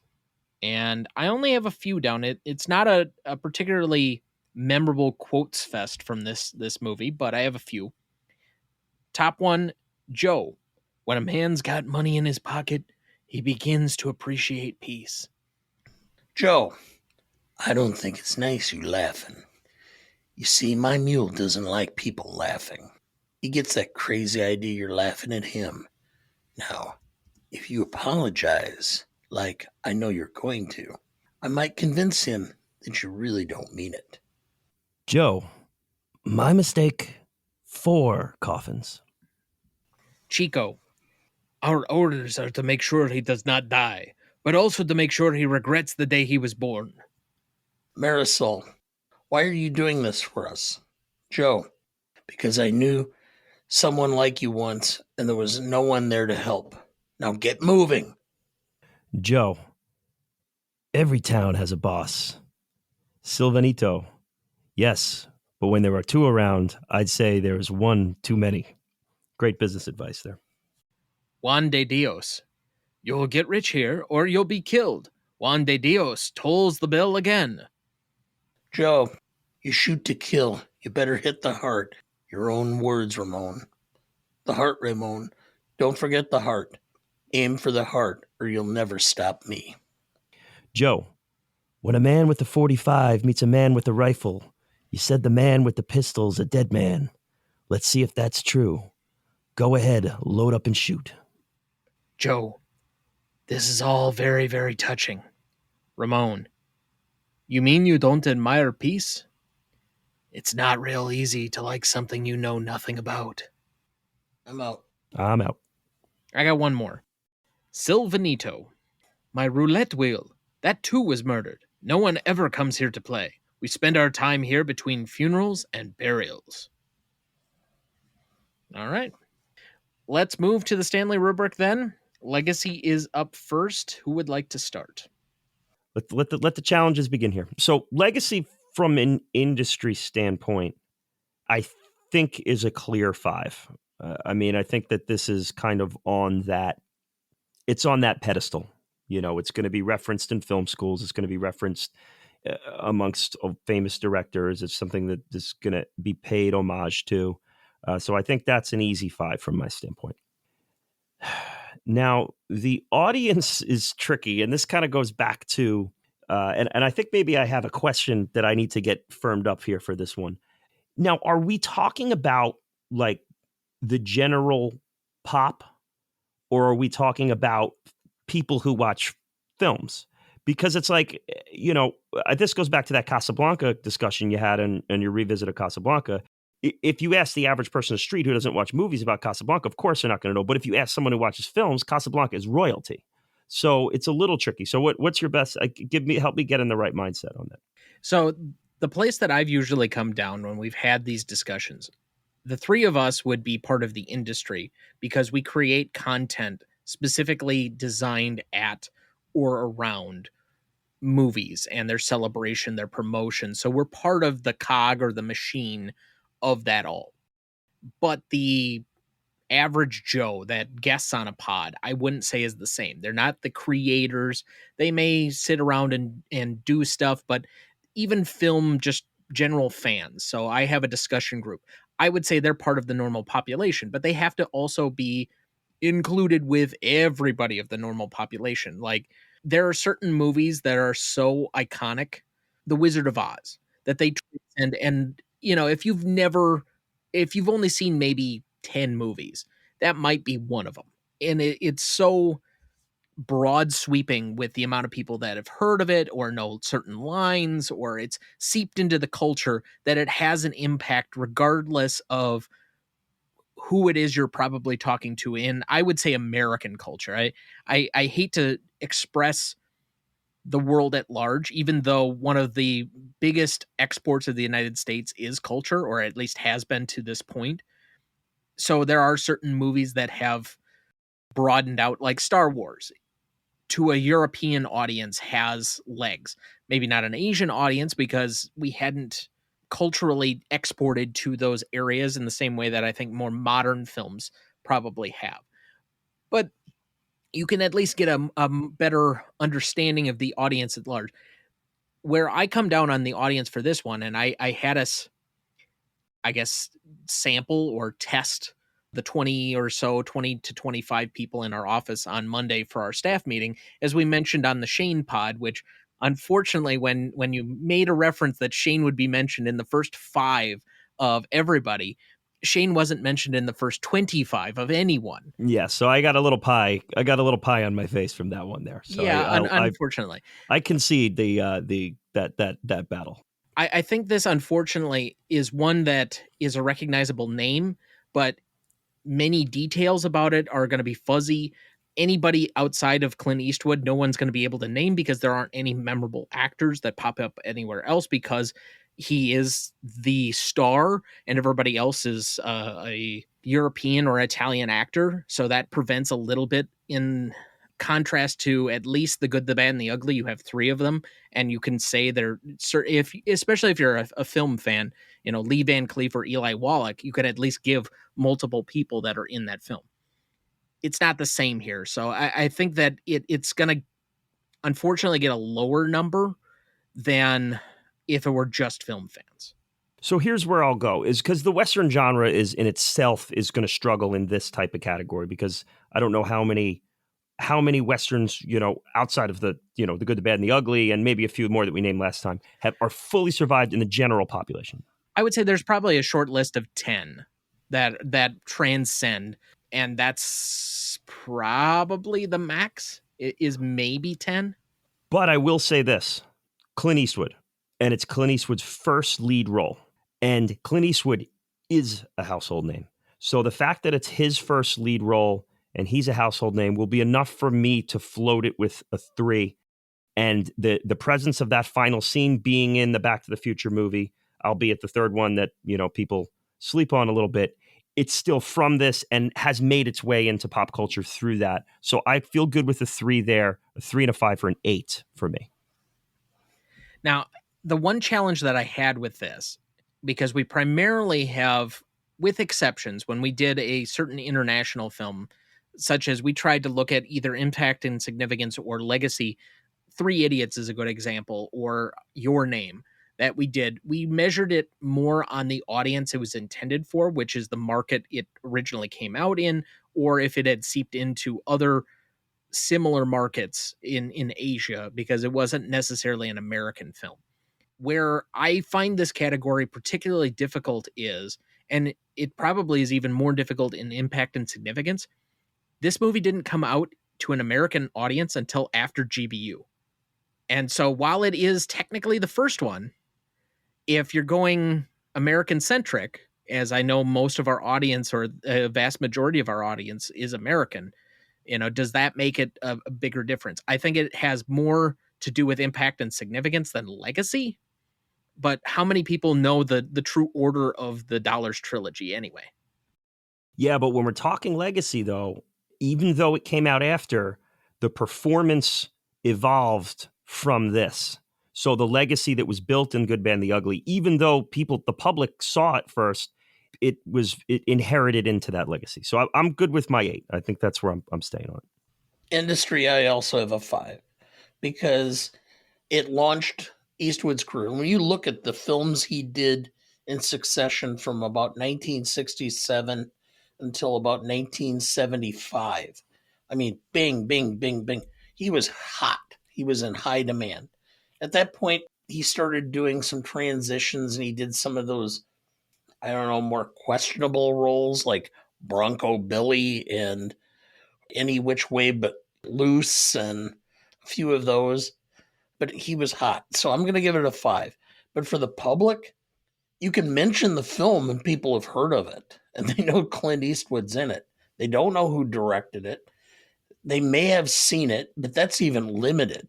It is by far the third child or the poor stepchild of the trilogy that people don't know about or don't remember having seen or confuse it. Where if people sat down and watched it, they'd go, I've seen this. Oh, it's the good, the bad, and the ugly. No. It's not. It's a separate film. And they don't get it. So I went with a 1.5. I'm at 6.5 overall. And Tom, before you go, I just want to throw out the top Clint gif is him tipping the cap, and that's from this movie, not from Good, the Bad, and the Ugly. Search Clint Eastwood. It's the first one that comes, other than him angrily looking up from Gran Torino. But just throwing that out there. All right. I was afraid of this going as the last one. As I currently started out with, I had a 4.5 on the industry side of things. Partly, yes, it establishes Eastwood, and he has a long tail that drags this one forward. But as we mentioned, Leone's career outside of the one movie in the 80s is limited to about a 10-year stretch where 4 of the movies are classics and memorable. This is the first of those 4 in succession. And you could argue that it's among the best 4 that a director has consecutively made in a row ever. But at the same time, I don't know if Leone and Morricone to non-film fans has the same pull as obviously Eastwood does. So does his star power alone and all of his career subsequent to that, because this, I guess, more or less started his stardom, gave him his opening to make that transition, does that push it up to a 5? I mean, I can be argued into it, but I had it at a 4.5 right now. On the public side of it, I think you guys have already made most of the arguments. I only had a 1.5. I just don't see this as a high degree of name ID outside of, yeah, that was a Clint Eastwood movie. And because it has the name Dollars in it, I think people can, or at least the general public, the majority of the general public, let's say, can associate this with the Dollars trilogy or being a Western, et cetera, et cetera. So I give it a little bit of name ID to get it up to the 1.5, but that's about as high as I think I can go on an audience score. So right now I'd be sitting at a 6. So does anyone want to try and bump me since I am the low man? I mean, if I'm giving a final argument, I would just say it's the first creation of the character. The character's someone you could show a picture of from this movie, and they'll know exactly what it is.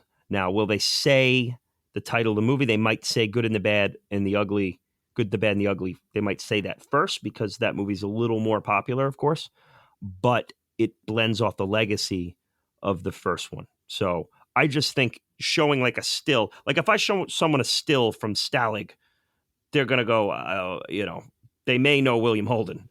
If I show them a still of Clint Eastwood in this movie, they know exactly what it is. Can they pick out the movie from the trilogy? That would maybe be the opposite argument. But, I just, from that standpoint, I think it should deserve a little more than a 1.5. But that would kind of be my final take. Well, I thought you guys would argue more with my industry score. No, 4.55. It's a half a point. Yeah. Whatever. Okay. Well, then I'll leave it for now. But so that's a 6.83 average between the 3 of us. Impact and significance. Dad, why don't you lead off? Well, from the industry, this started a whole succession of films. Eastwood did 2 more Leone films. He did Hang 'em High, another Western, same ilk, all within that 5-year period. So I went with a 4.5. It's not perfect, but it allowed Leone to continue directing and producing and getting bigger budgets and building on that. For the public, it had a great run in Europe, but this was not a well regarded film in the United States among the public. In fact, I looked it up. It was the 33rd highest grossing film of 1967. It just didn't do as well. So I went with a 2.0. And the only reason I gave it a higher than the 1.5 I gave for Legacy is because of its power or its box office overseas. Now, when we talk impact, it's within the 5-year period, right? Correct. Yes. Yeah, and so this is a point that you brought up on your Good, the Bad, and the Ugly episode, Tom, and that's Dirty Harry. This leading into Dirty Harry is a pretty big impact. Now, this is where it's weird because the movie was made in 64, but kind of comes out in the U.S. in 66, 67. So the impact is a little bit delayed. So you could say, well, no, we're going impact from when they shoot the cameras. But if we're really talking about the impact it had on an American audience, I have to go from when the audience saw it. And from them seeing it in 67, that takes it right into 71, where we have Dirty Harry. There was some box office bustle with this thing. And it wasn't, like you said, it wasn't number one in the box office right away, but there was a word of mouth to it. And it did impact a bit within the audience, from my estimation there. Now, I know the critics didn't receive it well initially, but they quickly backpedaled. And this is kind of reminds me of like when Roger Ebert gave Godfather 2 this horrible review because it was a sequel and cheesy sequel, da-da-da. And then years later, he puts it in his greatest movies of all time book. So I think that just the fact that soon after the critics backpedaled away and then all of a sudden spaghetti westerns are now a thing, that's direct impact right there. From an industry standpoint, we throw spaghetti westerns into it. We throw the whole genre kind of reviving. I'm going with a 4.5 from an industry standpoint. The 0.5 gets knocked off because the initial critical reviews weren't quite there. And from an audience standpoint, that the fact that they're now buying into Clint being the star that's gonna carry domestic box offices for decades, I'm gonna go with a 3. I'm gonna go with a 3 there too. I'd like to go to 3.5, but I'm a little sheepish with that box office number. So we'll call it a 3.5. We'll call it a 3 for a 7.5. Well, moment of truth. I'll be honest. This is now the second time I've kind of regretted being the low man on this and starting to shift around. Partly because objection overruled, I will allow Dirty Harry within the impact and significance. The argument is cogent. Boy, you're putting me in a box here of great emotion. I'm in a glass case of emotion. I can look at it from either side of this. One in where I think that the backpedaling didn't occur until subsequently after the initial 5-year period. Like, obviously, there's some reevaluation of these movies. I think they were deemed entertainment and schlock, and particularly this one, I think, can be seen as less depth. But they were popular. They commanded attention. Obviously, they were star-making. So how much can you really give down? I'm caught between two minds. One where I say I can dismiss this one, and one where I can't. So maybe I split the difference a little bit, and with the industry go with like a 3.5. And I guess the audience, I originally had this around like a 2, but on the backing of the star making quality and how much Clint was in demand by the time he makes Dirty Harry, and if we associate his prowess by that point, I'll make it another 3.5. So the math's easy, and I'll go with 7, which will be the average then too. So you're already dragging us much higher than I thought we would go. My projection on this was it was going to be a relatively low on the list scoring movie, but we've already gotten much higher than I thought we would go. All right, I will bite the bullet and take the what I think is the hardest category right off the front. I will go and I will start novelty here. This is distinctly different, in my opinion, from Yojimbo. I know that there's controversy that it's supposedly ripped off. If you look at the first 20 minutes, almost down to a structural design and how it's set up, how the sets are designed, how the costuming even is. I mentioned the toothpick and that then being transferred in for like the cigar. I think there's a look and a feel and a setup that is innately similar to Yojimbo. After about the first 20 minutes, they diverge completely. I find Yojimbo to be comedic, to have a much more lightened tone, to be much less serious. Clint plays this very grisly character who's very stern and stoic. And I think this is played in a more dramatic fashion by Leone, whereas I think Mifune and Kurosawa give us a much more, I would say it's closer to like a Shakespeare comedy where you have one guy playing the two sides off against each other and they're both somewhat buffoonish. Like none of the villains in Yojimbo to me are menacing or fearful in the way that I thought like Ramon was in this film. So by contrast, and the fact that we don't have many of the same plot lines, several of the characters, while they're an archetype of what was established in Yojimbo, they're just very different. Like Silvanito is a very different character in Yojimbo than he is in this film. How he's helped, the conclusion of the film, while again it kind of brings in the broad structure, I can't say that I would have given this as many points down as I might have had I not gone and done the homework of watching Yojimbo. So while initially thinking about it, I figured, okay, everybody knows that this is just a direct ripoff. Having now seen the film, the initial -3 that I would have given it off of my, like if we're doing the median point on novelty, I would say is just a straight 5.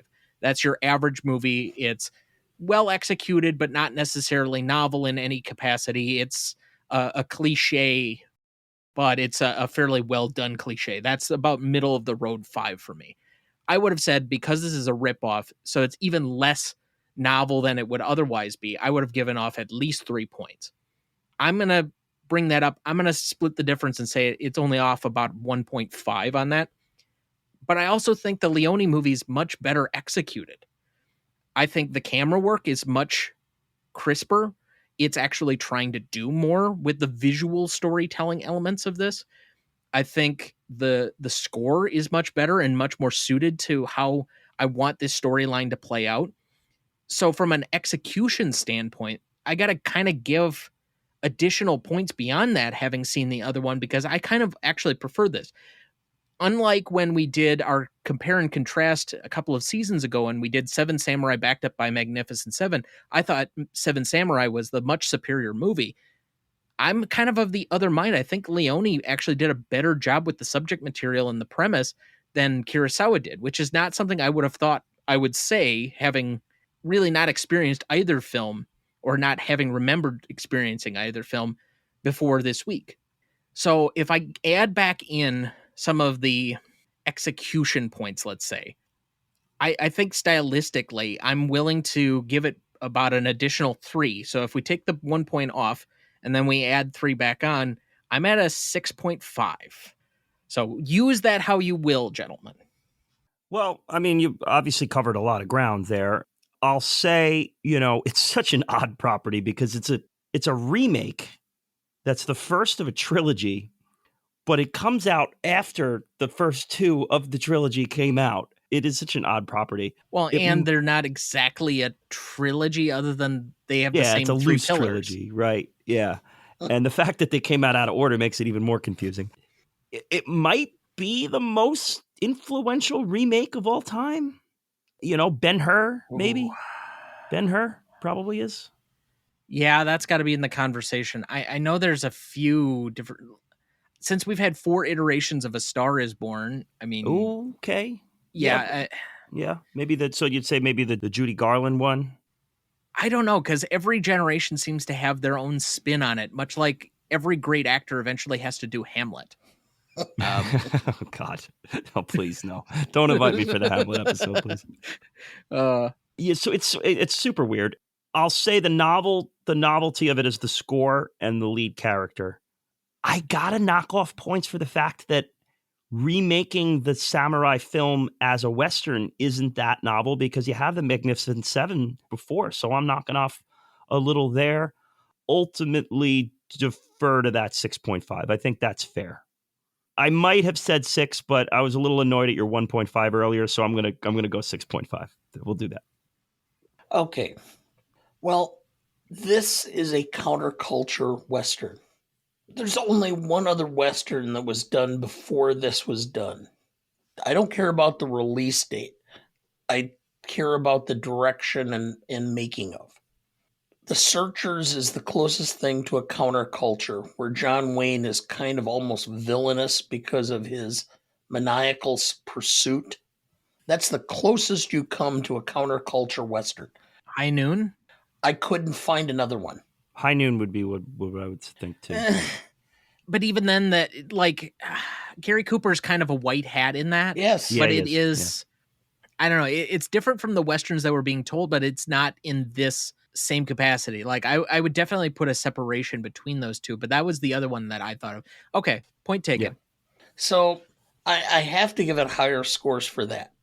Okay, the fact that it was taken from a Japanese film and changed, I don't give it a lot of points down because, yeah, it was done, but the way the material was handled was probably completely different, and how it was structured was different, etc.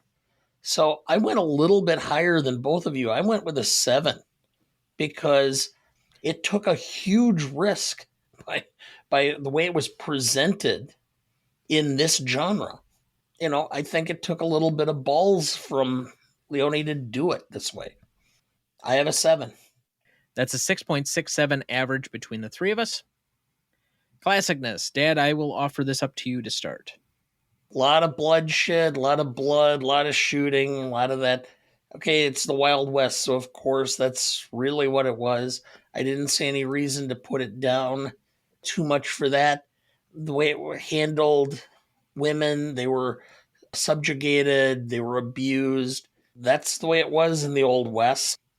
I can't really say one way or the other. And so if we start with our classicness of being a 7 and going up or down from that, I can't go up, I can't go down. So I'm going to go with a 7. I'm going to nitpick on only one thing. I think there's only one part of this that's ill classic. And if I'm going to pick on going back to our first episode, our first ever episode, and say that the melting faces at the end of Raiders of the Lost Ark does not hold well over time, the finger painted blood that just does not look the right color does not hold up. But I'll only take a half point off for that.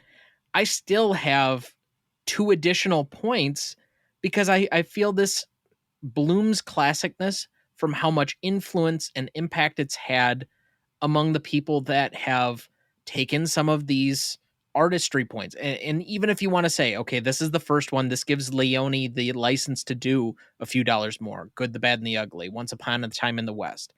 The collective nature of that, if you give him credit for it, then that goes on to inspire the Mexican standoff at the end of Reservoir Dogs, or to give Peckinpah the final shootout at the end of The Wild Bunch, or the final shootout at the end of Taxi Driver, for that matter.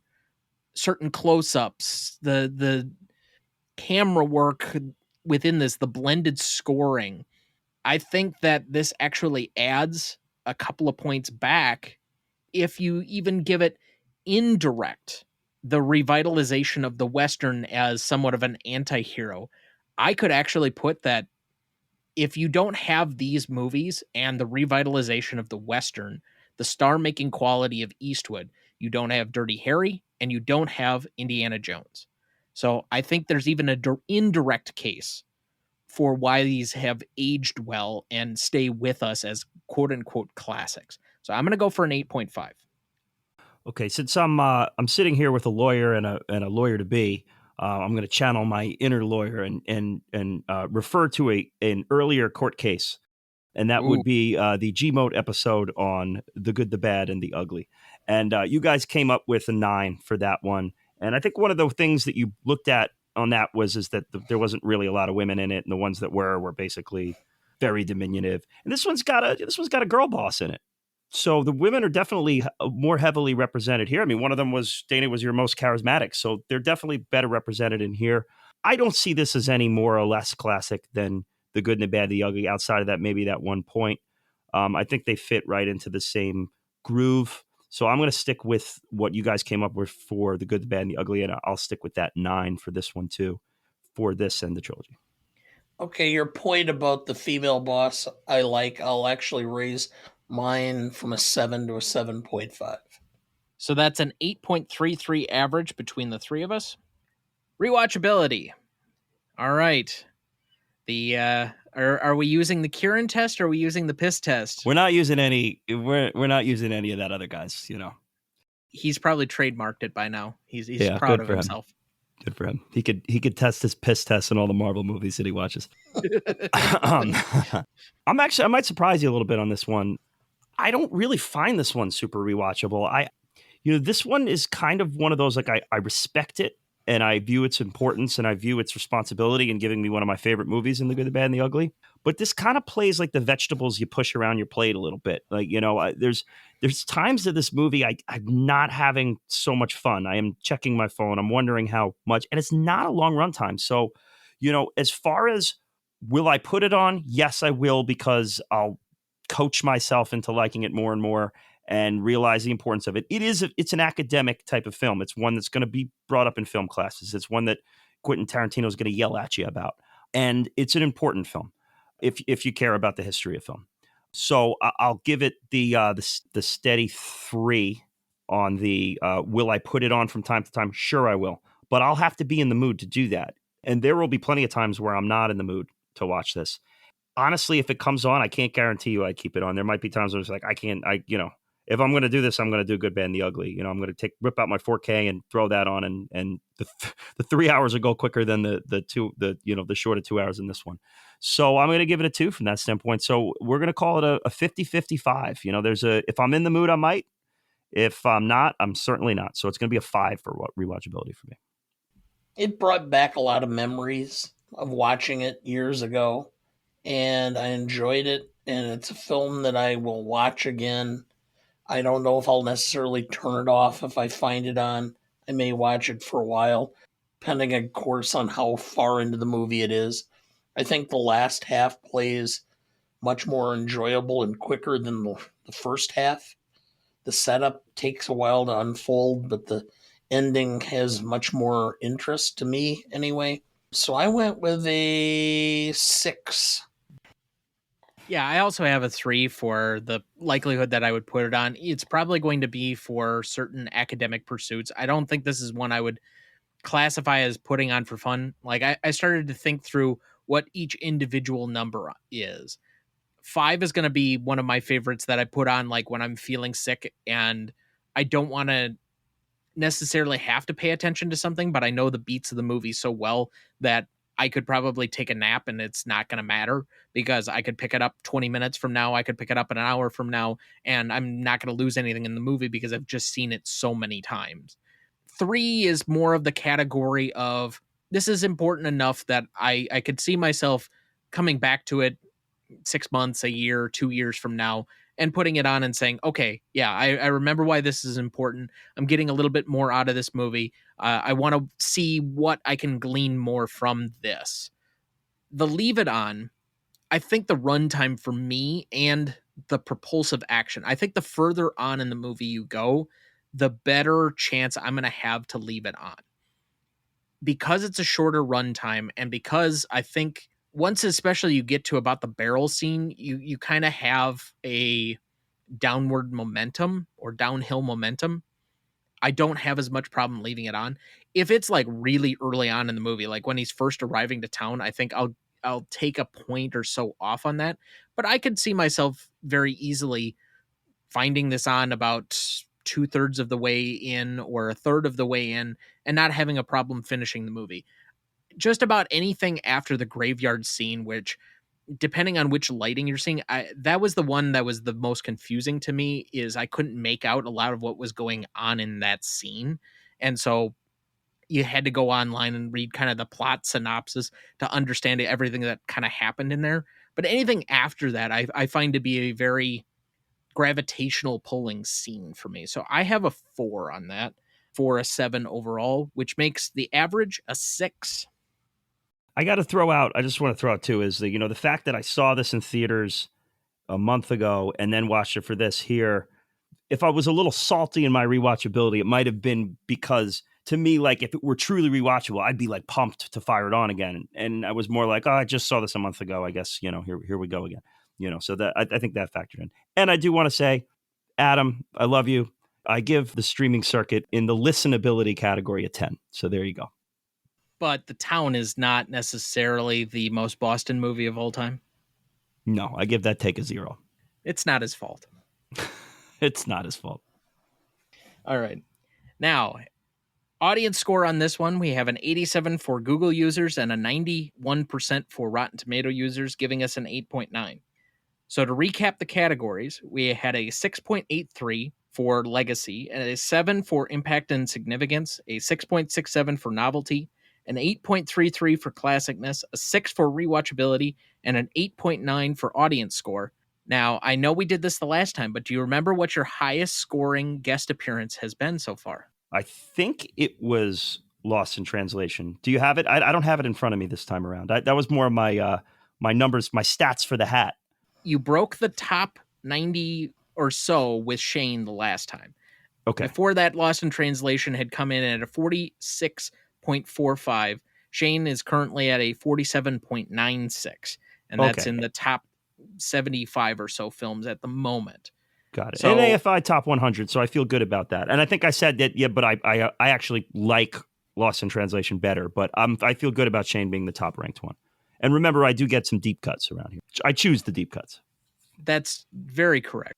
But I will agree with you. I Lost in Translations was one of those nice little surprise movies that I put it on the list because I felt I needed to get to it, and I was much more pleasantly surprised by that film than before. But if we were to take a bet, do you think this will be above Shane or below it?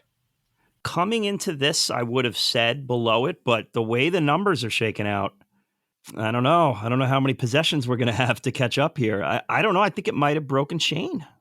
And I'd feel okay about that if it did. I might like Shane better, but I'm okay with it being a little higher if it did. Our final score is a 43.73. Ooh, way off. Samsonite. That was way off. It's your Dumb and Dumber reference there. And it currently is one spot ahead of the Magnificent Seven. Oh, I like that though. That's cool. That's amazing. I mean, the two remakes of Kurosawa. That's phenomenal. I love it. What's it just behind? Avatar, the 2009 James Cameron film. Oh, God, you guys suffered through that. Jeez. Oh, and I'm probably going to make him watch Avatar 2 yet.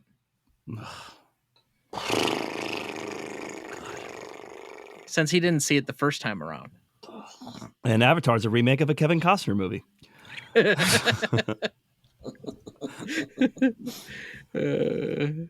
Kind of like James Cameron is kind of like the guy who started porta potties.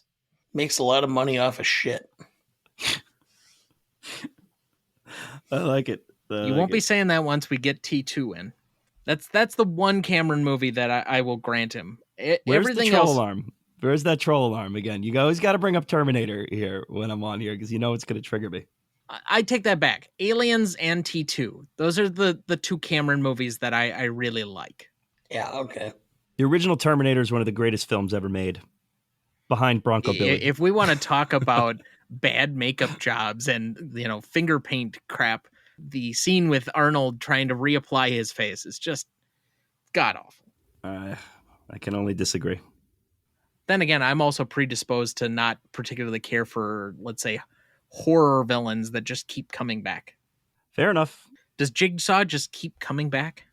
I think you will find, and listeners at home, we're foreshadowing our Saw episode in the fall upcoming here, and Our Halloween episode. I think you'll find Jigsaw to be a nuanced villain. Okay. But we'll see. I'm leaving it open-minded. I only know what has transcended into pop culture, and that's about it. So I'm letting that one be. That will probably be a one-time watch for me, and then we're going to be one and done. But that's about, we'll give it service. We'll say we've seen it. We'll check it off our big list, and then we'll move on. The subtitle for that episode will be Kieran B wants to play a game. Yeah. And that's a movie I love where I do not suggest you watch the sequels either, because the sequels are definitely not anything that should be considered for a platform on this podcast. There are plenty of franchises where we do the first movie and then we don't follow it up. I mean, after Terminator and Terminator 2, that's kind of that franchise too. Caddyshack 2. Caddyshack 2. The worst piece of garbage. I mean, Jackie Mason. Ugh. Major League 2 and 3. I have a special place in my heart for Major League 2. 2 wasn't that bad, but 3 was horrible. 3 is unwatchable. 3 reminds me of when they used to do all those Disney films that would be like straight to video release or straight to VHS, like the subsequent sequels of Aladdin or The Lion King or whatever, Return of Jafar or whatever the hell it was. It wouldn't get a movie theater release because they weren't investing that much money, but they were hoping that kids would still like them none the same. Kind of like My Big Fat Greek Wedding 3, which was basically filming them having a cast reunion in Greece. I mean, if somebody's willing to pay you to do that, yeah, go ahead. I have no problem with it. It's like Adam Sandler trying to film all of his movies in like tropical locations anymore. Yeah. I mean, that was the origin of Fistful of Dollars. Clint says, this movie will probably stink, but at least I get a vacation in Europe. I mean, that's it right there. That spawned it all. Bringing it back home. So if you disagree with any of our scores, you can write us at Gmote Podcast on Letterboxd, YouTube, X, trying to think of all of them here, Instagram, and I think I mentioned TikTok. And X, if I didn't say that one. I think there's like the 5 pillars of social media that we try not to engage with, but still have to be on it. But yes, you can hate mail us at one of those. We do occasionally respond to our direct messages, although I can't promise that it won't be our Scooby-Doo villain that will get to it before I do. Let's find out who he really is.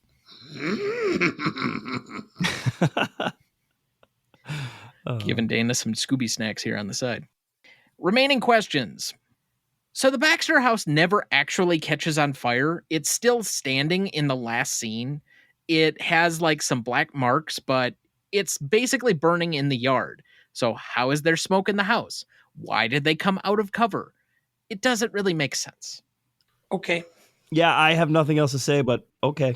It's more a nitpick than it is a question per se. I don't have your musical cue here, but we'll go with that one. How does Joe get the giant barrel up on the ramp when he can barely crawl? I love this one. This is great. I didn't think of it till I saw it in your prep, but I do have an answer. Donkey Kong's up there, and he's rolling barrels down the. That's an NES. Yeah. That's an NES reference for all you kids at home there. The original appearance of Mario in the game Donkey Kong. My other question with that is again, can barely crawl. He is getting up onto a cart and then over the lip of a coffin that is probably 3 feet off the ground. Like, how is he supporting himself to get into the coffin and then do it without anyone noticing? If you're crawling, you're going to tip over that coffin, guaranteed. And then it's going to make a lot of ruckus and you're going to get caught. He's the man with no name who has a name, he can do all. Okay. And the unanswerable question, but how long do you think it took Joe to recover from his beating? 3-4 weeks. You think it was only 3 or 4 weeks? Yeah. Because I think the timeline would lead you to believe, since they're torturing Silvanito, that it's probably sooner than that. Because I would have thought they would have killed that guy a long time before the end of the film if you're doing it 3 or 4 weeks out. Okay. I understand. I don't know. It's just not really clear. That's why it's unanswerable. But Yeah, I have one too. This drives me nuts with this one. And you did a little. You said you did a little Wikipedia research here, so maybe you do have the answer.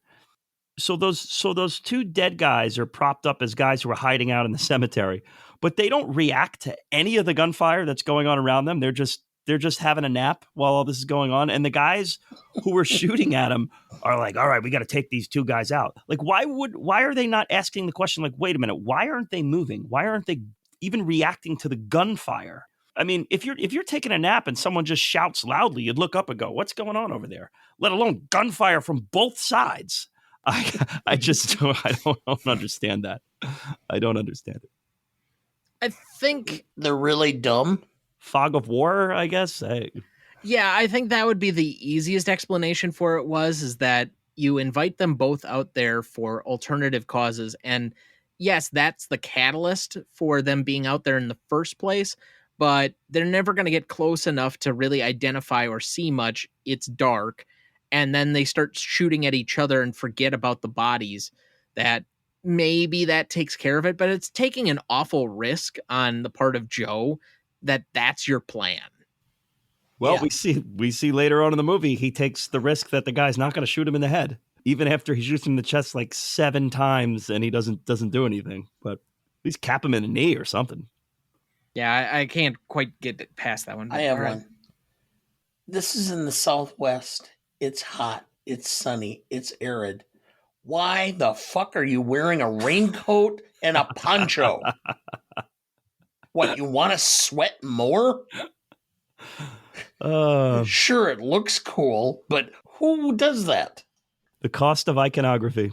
If I were to explain it at all, is that the desert can get very cold at night, and so you're taking those with you for the eventuality that you'll need them in a, like, camping out. But I don't know why you can't just, like, roll up the blanket and put it in one of your saddlebags. Yeah. But it does look cool. So let's talk about a more logically sound movie, and The Rookie. Oh, yes. Okay. All right.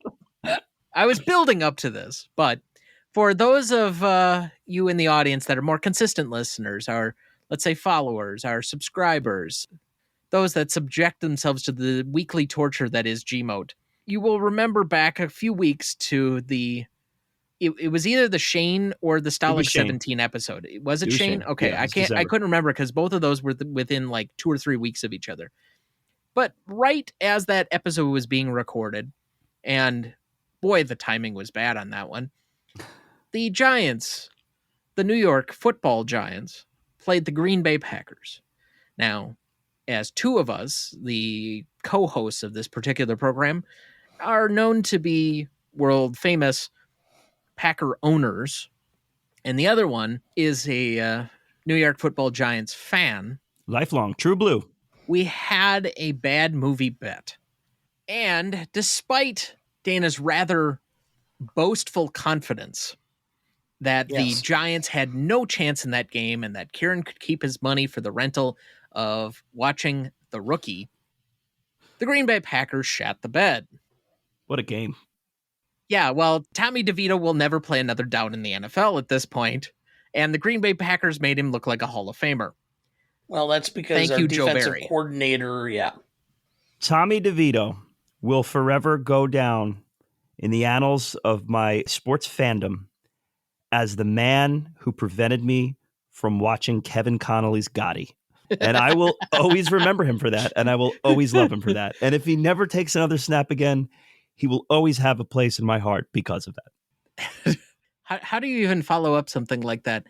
I would say Tommy DeVito now lives in the New York sports fandom much in the same way Jeremy Lin does. Yes, that's a very fair comparison. That meteoric rise and fall. To be fair, Lynn had a playoff team though, so Lynn accomplished a bit more. But that is a potent analogy, my friend. But either way, we all subjected ourselves, one voluntarily and the other two of us kicking and screaming, to Clint Eastwood's masterpiece, The Rookie. Ah, yes. The film that preceded Unforgiven, by the way. I have to say, having watched this turd, there are 4 third acts. The third act starts with 55 minutes gone in the film, and there's 2 hours. I don't know why Clint is captured for almost half of this movie and then has an erotic scene with the villainess out of nowhere. I warned you about that. the Clint Eastwood reverse rape. Yeah. Yikes. So that was my takeaway from the first time. I was scarred from watching that the first time. And then I was ready for it this time. And I was watching and verbally said, what the fuck is happening right now? Yes, I said that as well. 3 times. Yikes. If I had to watch that thing straight through, I don't know if I would have gotten all the way through. But literally, there were parts of the movie where I think 3 separate times in the second hour of the film, which is already 40 minutes too long, Dana correctly predicted the cliche of what was about to happen. Oh, Charlie Sheen, is he going to drive right through the front door? I mean, talk about illogical cinema insanity. What if that happened to be an hour before she figured out that it was the cop? He just goes rolling through the door like Peter Griffin, he just happens to know that they're in the middle of a conflict. Oh my God, so insane. How about Clint interrogating a guy with a magnetic lift at a junkyard? Yeah. All of a sudden, the guy who is brought in, who either looks Italian or Hispanic, but somehow he's German? What the fuck? Julia. Yeah. Why is he the one playing that part? Oh my God. I mean every one of his henchmen and the bar that his henchmen hang out in is Hispanic, but he has a German accent for no good reason. Hey, I mean, is this a Die Hard hangover? You get Raul Julia essentially in whiteface. I'm surprised they didn't put a blonde wig on him and make him wear blue eye contacts. Oh man, and dies on an airport luggage carousel. Oh, that reminded me so much of Heat. Oh, they're running through LAX and the field and the airplanes chasing them. I'm oh yeah, now we're gonna get to it. Oh, there've been a few flights I felt like dying on a luggage retrieval rack. Oh my God! Listen, it's. I mean, I believe there are 39 Clint Eastwood films, directed films, and I have seen them all and ranked them all, and I believe I have this one in at either 30 or 31. So there are potentially 6 worse films. He directed this on top of yes, it? he directed it too, which is God. amazing. Boy, yeah, so his directorial skills declined significantly, in my opinion now. His next film, he wins the Oscar. That's the best part. But the reason why I have it ranked as high as it is because it's so insane.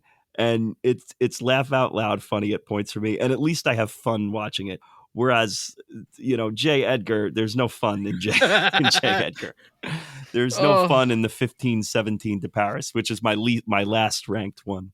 That's just bad. I think that this movie is at least so insane, and there are rumors that he intentionally made it bad to screw with the studios because he had one last commitment to them, and they basically handcuffed him into making it. Charlie Sheen is so bad. He's so bad in this. I mean, and Raul Julia is a great actor, too. He's given negative content to work with here. I remembered, by the way, it's Roberta Vasquez. That's the actress who was Charlie Sheen's partner at the very end of the film. She was a Playboy centerfold in 1983. And we're just going to tack her on at the end of this. Yep. Yeah, to bring it full circle for the new rookie. Of course. For the sequel that never happened. Oh God. But I'm serious. This thing started to get into its third act before the second hour had begun. And then it had like 4 endings. And it just kept going and going and going. And I don't understand it. Like, this has to be one of the worst edited movies I think I've ever seen. Yeah, I mean, I mean, it's 101 for movies that are 2 hours that have absolutely no business being 2 hours, but nothing will top the absolutely psychotic moment of Clint Eastwood getting raped and her saying to him, "You better keep it up." But the part that I'm like, okay, yes, this is obviously supposed to be something, but she never opens his pants. Oh my God. I mean, I mean, if we're gonna show off her sucking on Clint's nipples, at least show some Clint dick. Oh man. And then they film it, and later on Charlie Sheen throws it on and he's like, "Yeah, you horn dog." Hey, I was watching that. Oh my God. So yeah, I mean the sentiment behind our laughter is why it went up 8 spots in the Clint rankings there. Oh Yeah. jeez. Yeah, I have a movie he was nominated for a directorial Golden Globe behind it in Bird, just because it's not fun. But yeah, The Rookie, go out. And we're not talking about Disney's The Rookie. No, not the Double Ray movie. We're talking about 1990s The Rookie, starring Clint Eastwood and Charlie Sheen. And we're not talking about the more modern TV series on Fox either with Nathan Fillion. Nope. We're talking about the one that nobody can find unless you specifically go looking for it. And poor Tom Skerritt, he's got to be wondering, I've done so many different quality things. Was I just looking for a fucking paycheck? Yeah, this is hopeful paychecks all around. I think it costs them all money. I think looking for a paycheck movie has to have like a name. Is it the Nicolas Cage movie? Yeah, this one was more of a contractual obligation movie, but we got to see Charlie Sheen burn down a bar. So that's yeah. And of course, the thing ends with no ramifications for any of that. Nah. No it injuries sounds from like it's the Minneapolis Police Department. No injuries from driving Jeez. No injuries from driving a motorcycle full speed through a house either, Or a car off a building without a helmet. the car off the exploding building with no top on it. It's a convertible. Oh man. Yeah. Have some, read Siskel and Ebert's review of this one. It's a blast. Does Quentin Tarantino ever have anything to say on it?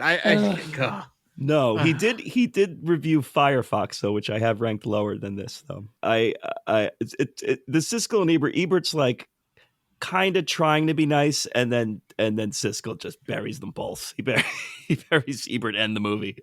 He's like, you got to be kidding me. Yeah. Oh boy.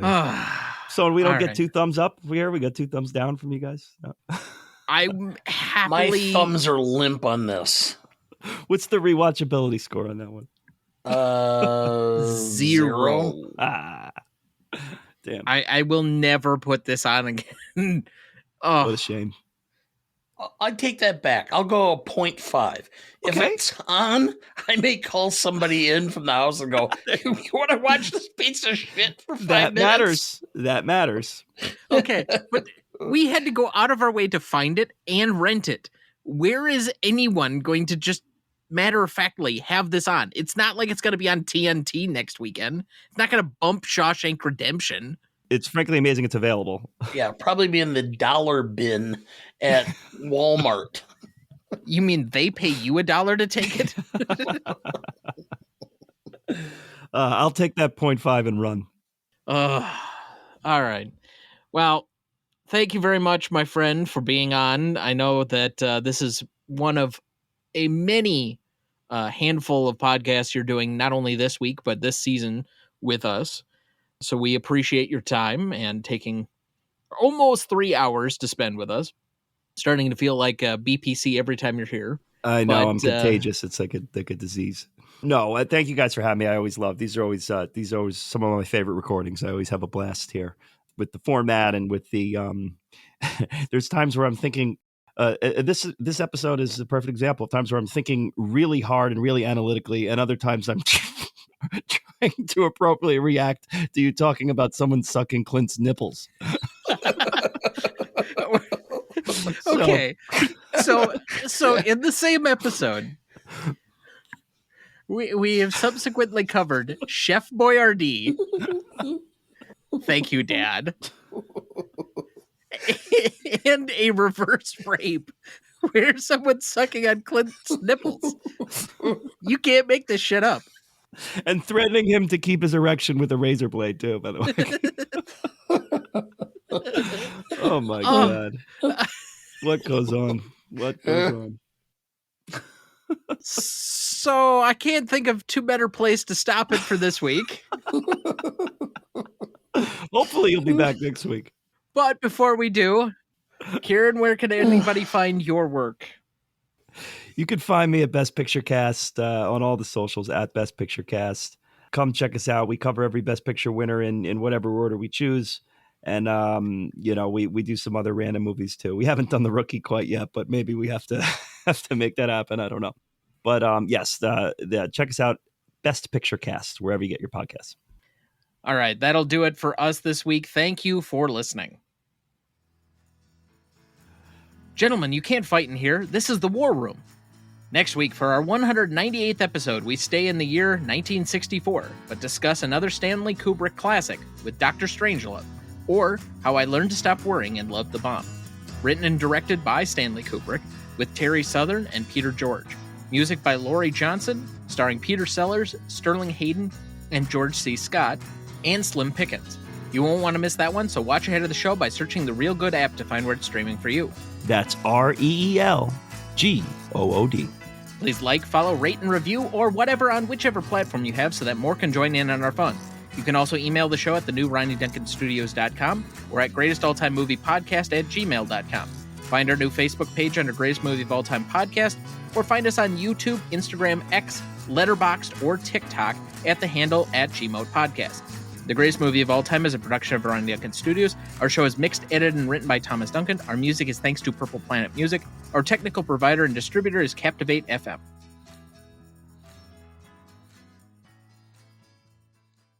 Oh, that was amazing.